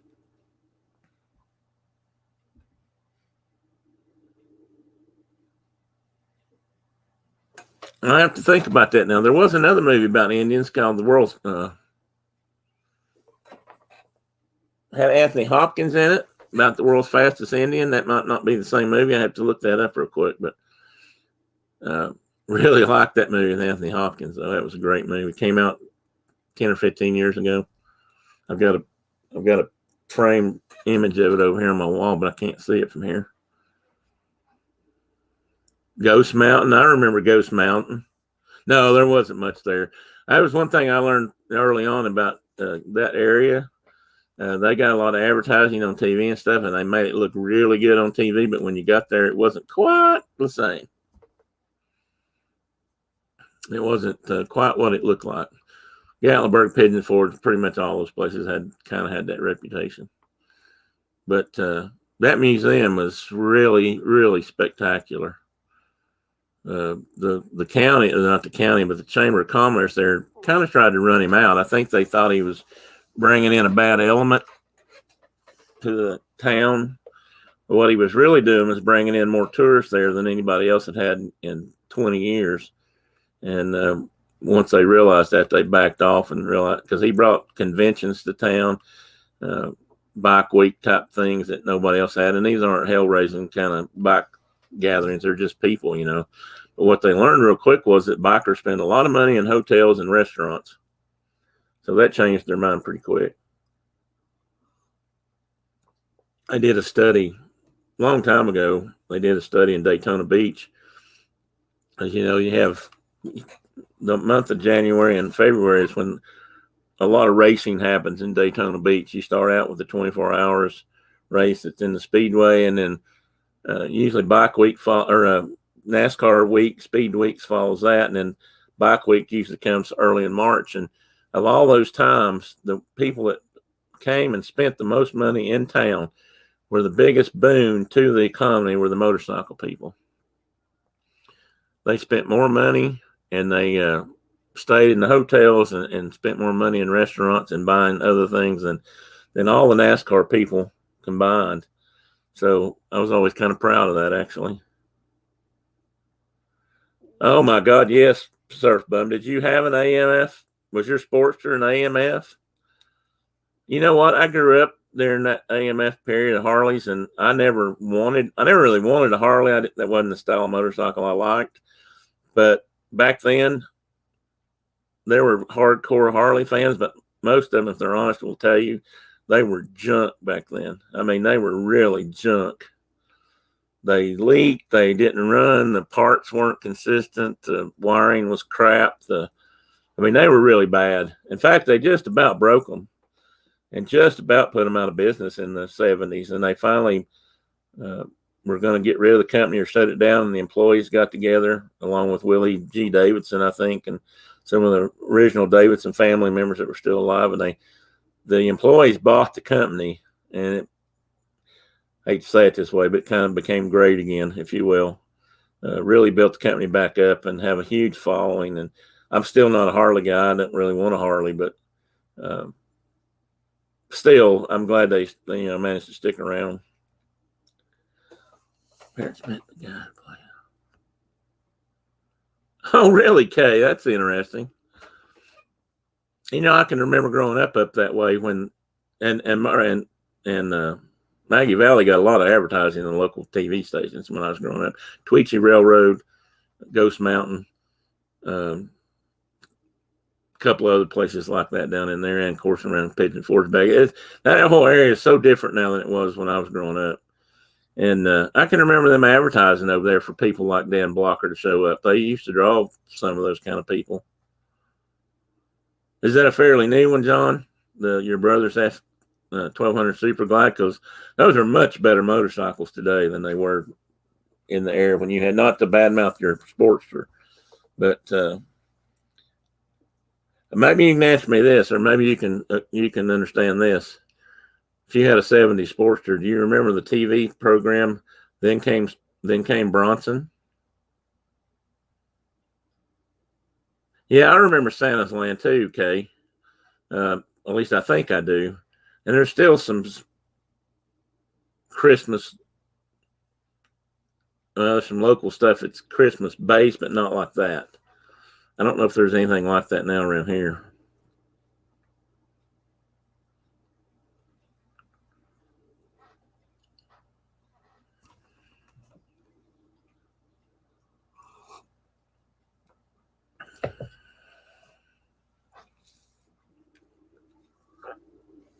Yeah, back in those days, you probably couldn't have given me one.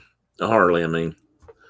They were pretty bad. Of course, some of the stuff I really liked was probably just about as bad, but it didn't seem like it was. I was in love with some of the British motorcycles back then. I never owned one, but closest I ever got was I did end up owning a BMW for a while. Most of my motorcycles have been Japanese motorcycles, honestly, over the years, but they are dead stone reliable. Yes, they do. I can tell you all about. I went into one day, and somebody had booby trapped some ornaments. They were glass ornaments, and they were Disney. And I touched one, and I do mean just touched it, and it fell. Pretty sure somebody had pulled it down where it was just barely hanging, because I just barely touched it. And it hit the floor, and I had to pay for it. And it was expensive. And we didn't have that much money at the time. I was in school. It made me so mad. It made me so mad because they just were, by God, not going to let me out of it, even though I really didn't do anything to it. So I've never forgiven them. I hope that store's gone. There's probably another Christmas store there, but I hope that one's gone, just cause. Leavenworth, Washington, Pearl. I don't think I've ever heard of that. Anyway, Surf Bum, did you hear? I was wondering if you remember the television show Then Came Bronson, where he wrote a 60s model Sportster. I think it came out in 68, maybe the show. 68, 69. It only ran a couple of years. Yeah, I mean, that's what Gatlinburg's all about, to be honest. There's some neat stuff there. And I used to enjoy just going and walking around town. But the best thing about the Gatlinburg is it's right at the entranceway of the Smokies. So, I could kind of put up with it a little bit for the mountains.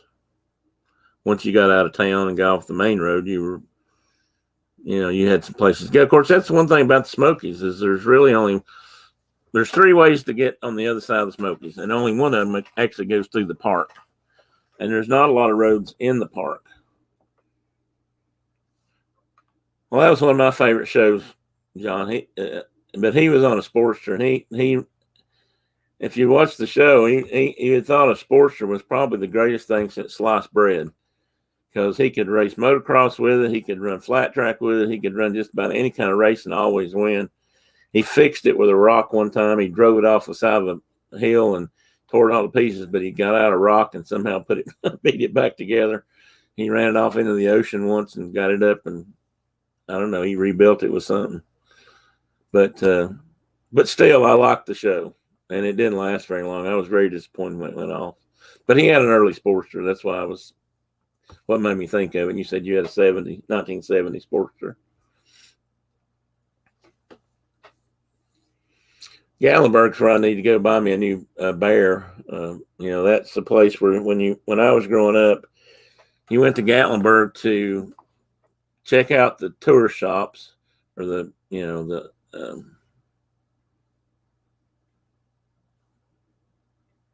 places to buy stuff. Most of it, a lot of junk. And some of it, I've never have figured out why it was there. But one of the things they always sold were these little black stuffed black bears that were just, they were in usually setting position, and they had a red collar on for whatever reason. Bears don't wear collars unless it's a radio collar anymore, but he looked a bit like MacGyver, Kay. It was.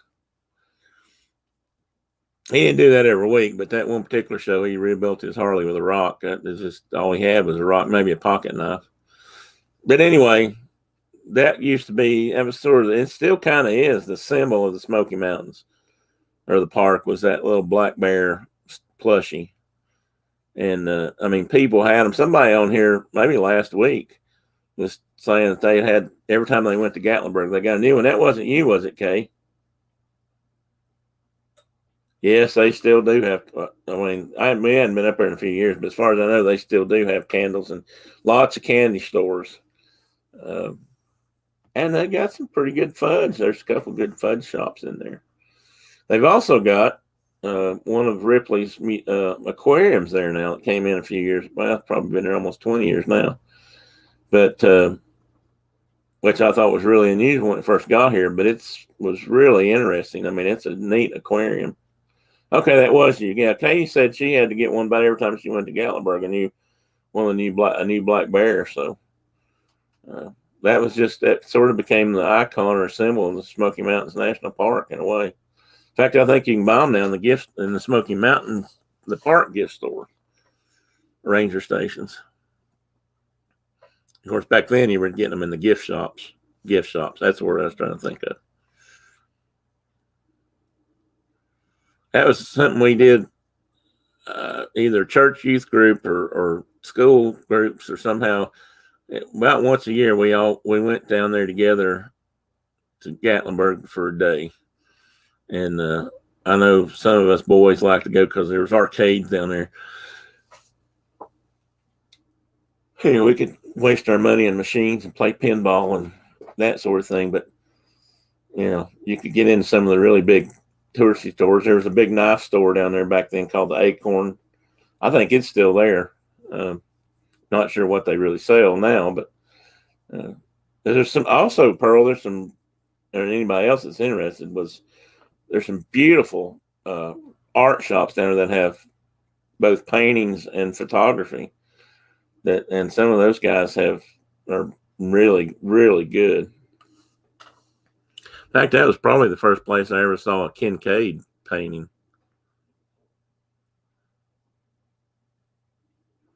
Oh, I know where you're talking about, Kay. I know where the German Village part is. We used to like to go there too. There was a couple of shops in there that were pretty neat.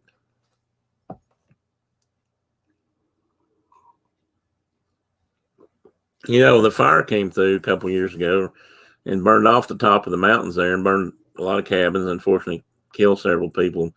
But in one of those areas now, they've built a whole new section up on the ridge called, I think it's called Anacostia. But there's walkways in the trees and new trails and some really, I think they've done a good job with taking that burned area and putting it to use where people can see it and see it regrowing and coming back to life. Of course, because of the fire and nature taking its course there. Excuse me. I'm sorry, folks. You can see a lot of the countryside and have a lot of really good views from up there. So that's helped out a lot. I haven't been up there yet to see it. I'm still, I mean, since it kind of came into being last year sometime. They keep adding to it. I don't know if anybody's been there lately. You got to pet a timber wolf.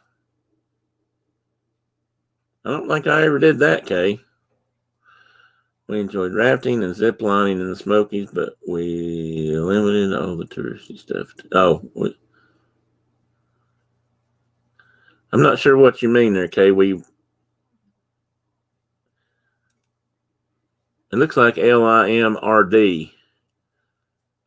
Help me out with that one. I can usually just read right on through it because I have to read my own writing.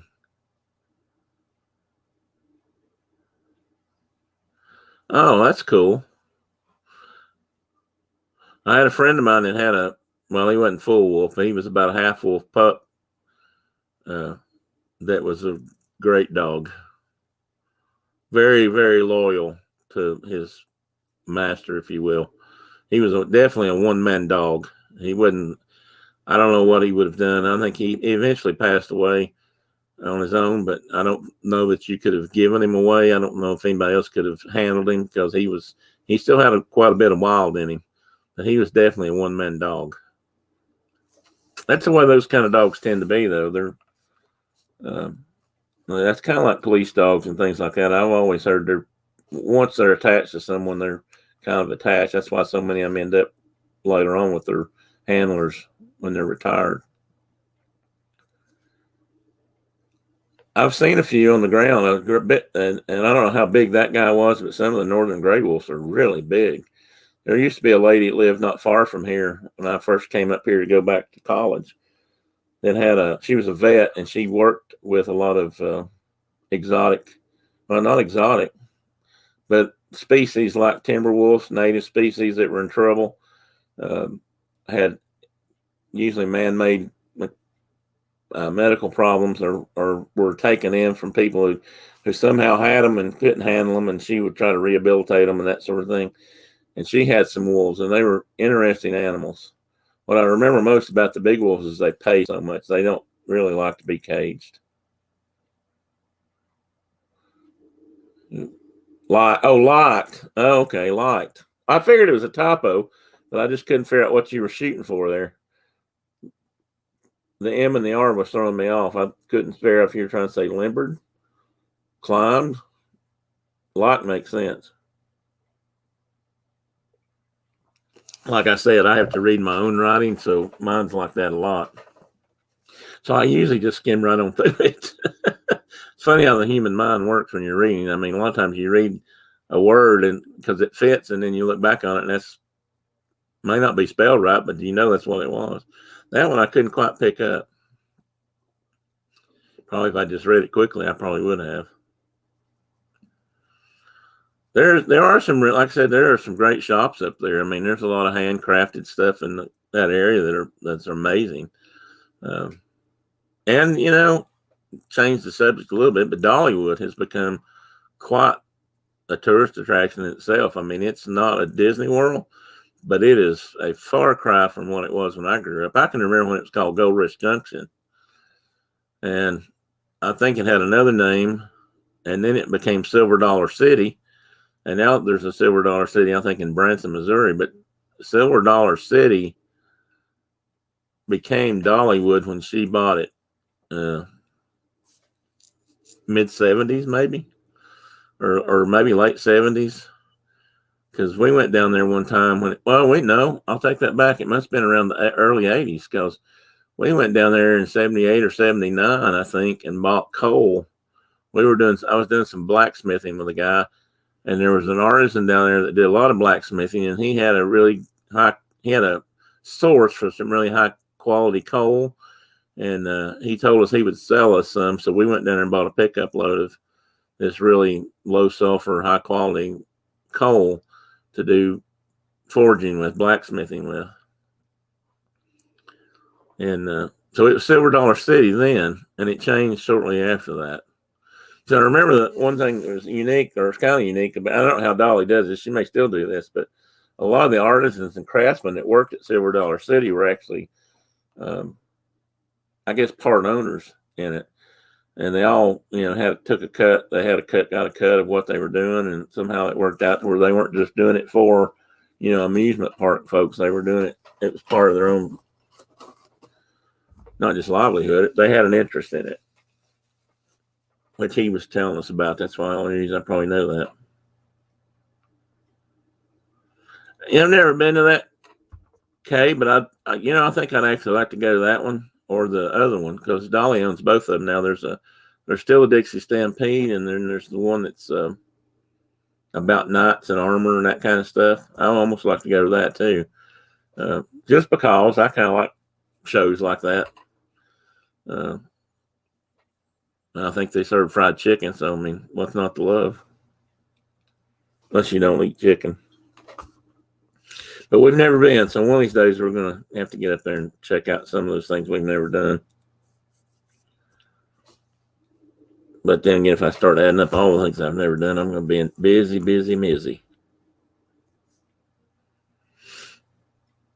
We thought about going to Pigeon Forge or right now, everything is a problem for me because I can't really walk and do much.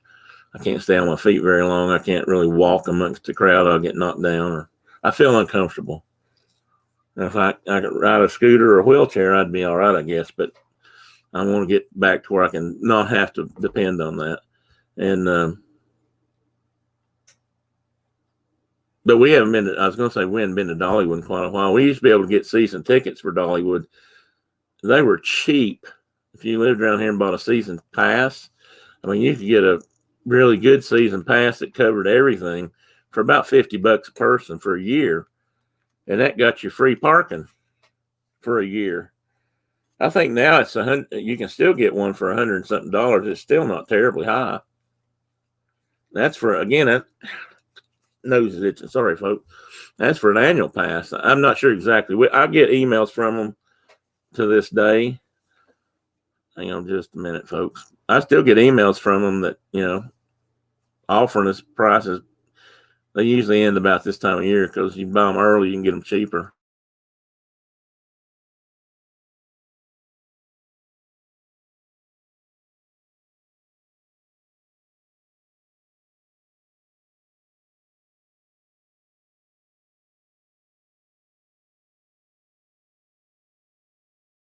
Okay, pardon me, folks.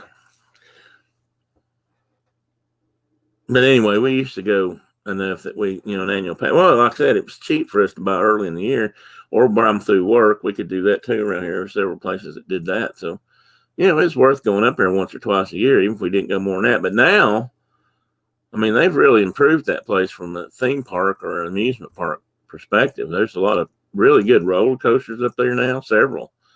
And they've always had some good food for the most part.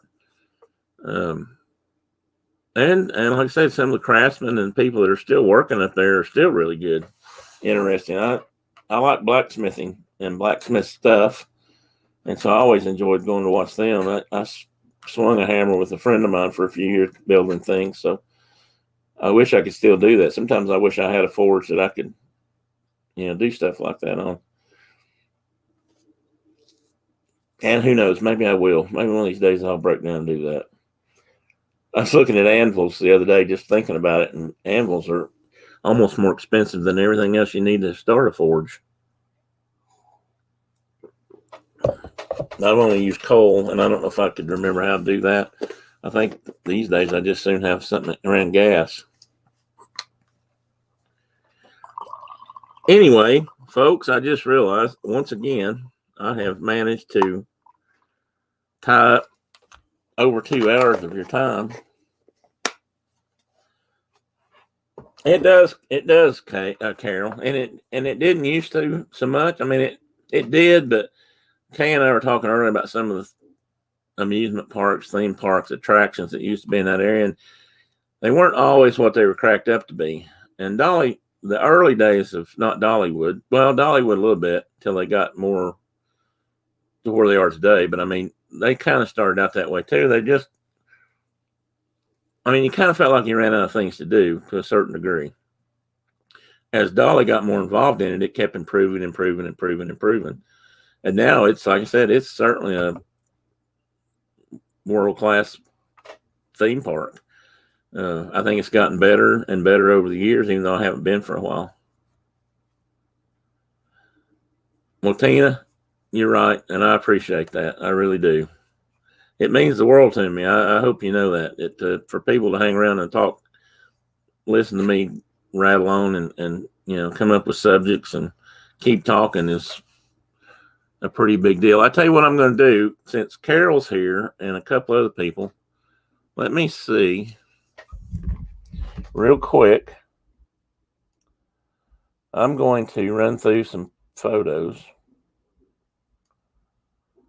that I had earlier. I won't do a lot of the commentary I did before, but I'll let folks see them maybe that didn't see them. Some people have left, but and I know some of you have already seen them, but I'm just going to run through them real quick because I wanted to share a couple of these. Okay. I'm getting better at this.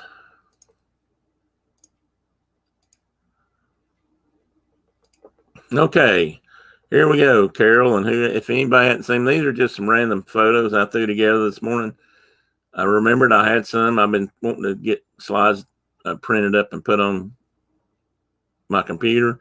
And I thought, you've got some pictures. They may not all be great. And this one's not as good as I'd like for it to be. I've realized as I look back, I was learning how to use a digital camera, I think, and not as steady as I would like them. They're certainly not up to my standards, but or what I would prefer. And I probably wouldn't show them, but I just threw them together for this. I mean, I usually don't like to show stuff it's not pretty good because just that way. But here we go. Let's see what this does. But this is Wilderness Lodge when we stayed there. I think we were visiting maybe in 2003, I believe. And right before Christmas, my wife and I were there just together, just she and I. But I love this hotel. I love this lobby. Setting in this lobby has just always been the most relaxing and pleasant experience. Most of the lobbies and stuff are kind of busy. Not all of them. And a lot of them have more areas now that are quieter. But this one was just always, I don't know, it just had this feeling I could sink down in one of those leather chairs down there and just sit there for hours, especially if it was cool enough to go over and sit by the fireplace. And this was in the train room, which Tina or somebody said they thought might still be the train room over in what's now part of the villas, Copper Creek, or I can't remember if it was Copper Creek back then or just called the Fort Wilderness Villas. I'm not sure. There's only one building then. This is before they built the rest of it. Of course, this is just another view of the lobby with the giant chimney that looks like the Grand Canyon strata, and Whispering Canyon Cafe over here on this side.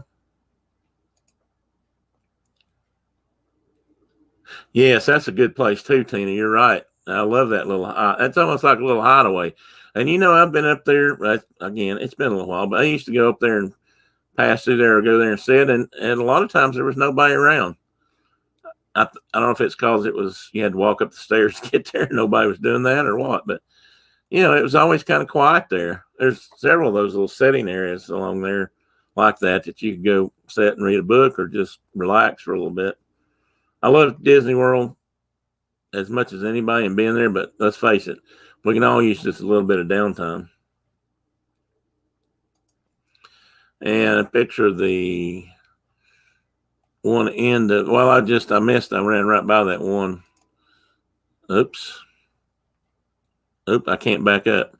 Okay, anyway, that was a view, one of my favorite photographs of the Contemporary with the monorail coming out and going over to Polynesian. And that's Brenda standing there beside Mickey at All-Star Sports, I believe.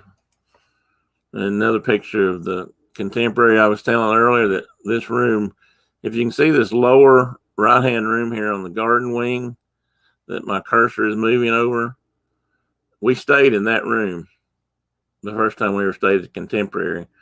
That was where our vacation to beat all vacations was happening when I got laid off back in 92. So we were staying in that room, or 93 rather. We were staying in that room. Okay.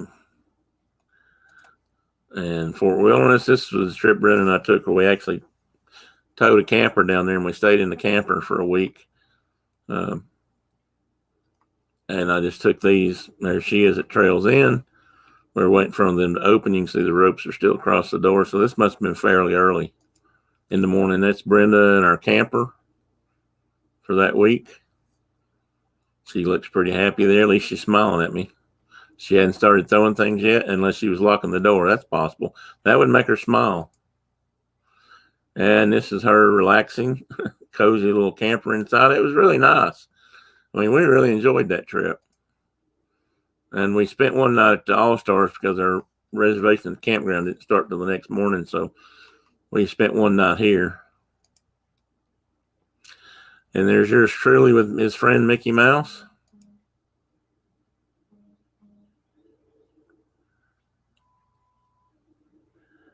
That's true, Tina. It's not. And I guess that's why not as many people were there. And Carol, this is why I wanted you to get to see it. Here's your friend Teddy. When I first found him, this is the morning we found him, and I had him in my pocket. The little Dickens fit down in my pocket, and I'm trying to warm him up. And my coworker that sat in front of me, in the cubicle in front of me, had a blanket And she brought me a blanket back and laid it over him. We were trying to get him warm. I had some pictures of her down on the floor playing with him, but I don't think I put those in this strip. But that's little Teddy and his little dirty nose. See how dirty his nose is? Brenda used to clean his nose all the time because he kept his nose to the floor so much. He was always sniffing around looking for something to eat, I guess. And this is Teddy and his little sister when they were still pretty small. They're still about the same size there. I got a little progression here. You'll see that Teddy changes pretty soon. This is them hiking around in their natural habitat. They were into everything. They still go to that room. They still eat in this room. This is Brenda's sewing room. And this is kind of where she raised them. She was doing a lot of sewing when they were that size. And she bottle fed them there. And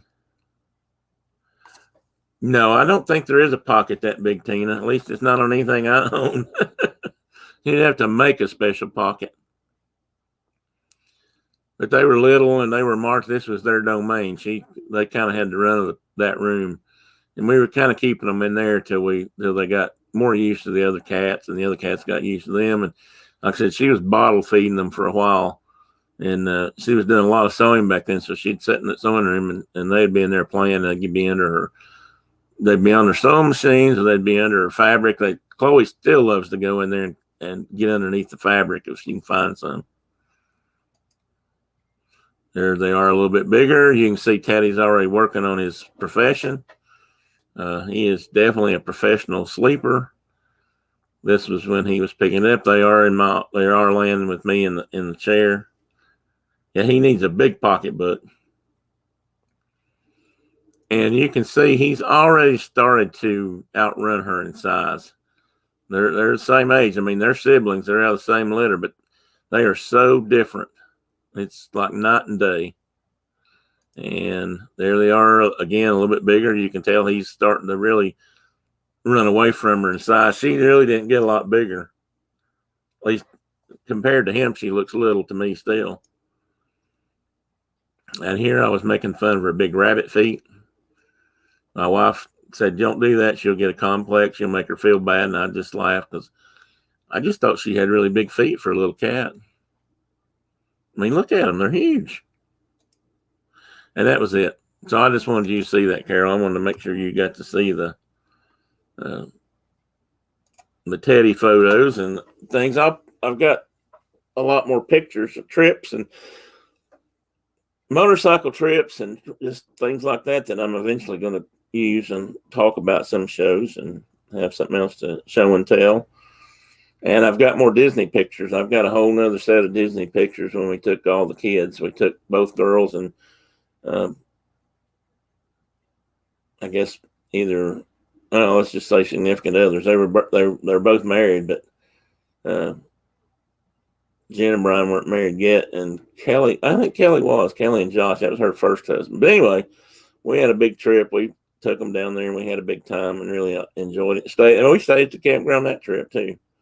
We went back another time and stayed in Port Orleans, I believe, one Christmas. But anyway, it's 12:37, folks. So I am going to let everyone go. I'm going to say good afternoon, good day. Thank you again for being here. Really appreciate the time you spent with us this morning. I hope you've been at least mildly entertained or had a good conversation amongst yourselves. I'll be back next Saturday. Kind of playing it by ear right now as far as when Josh and Lynn decide to do Saturday mornings. I know Lynn's trying to spend more time with her kids right now. I think Josh has been really busy, so we may have some more time before they can get back on track. But I'll be here either for an hour or 2.5, whatever I can. I guess as long as people stay in here, I'll hang around and just shoot the breeze. So if anybody ever wants to just be on the show, I'll have, I'll have spots. I'd like to have some guests on to talk with sometimes. Chris will be back, I'm sure. He hasn't felt very good lately, so I haven't really pushed that issue. I'm trying to get Carol to come on one day. She offers always open. And who knows, Tina and Kay and who else is still? Maybe Alt's still in here, but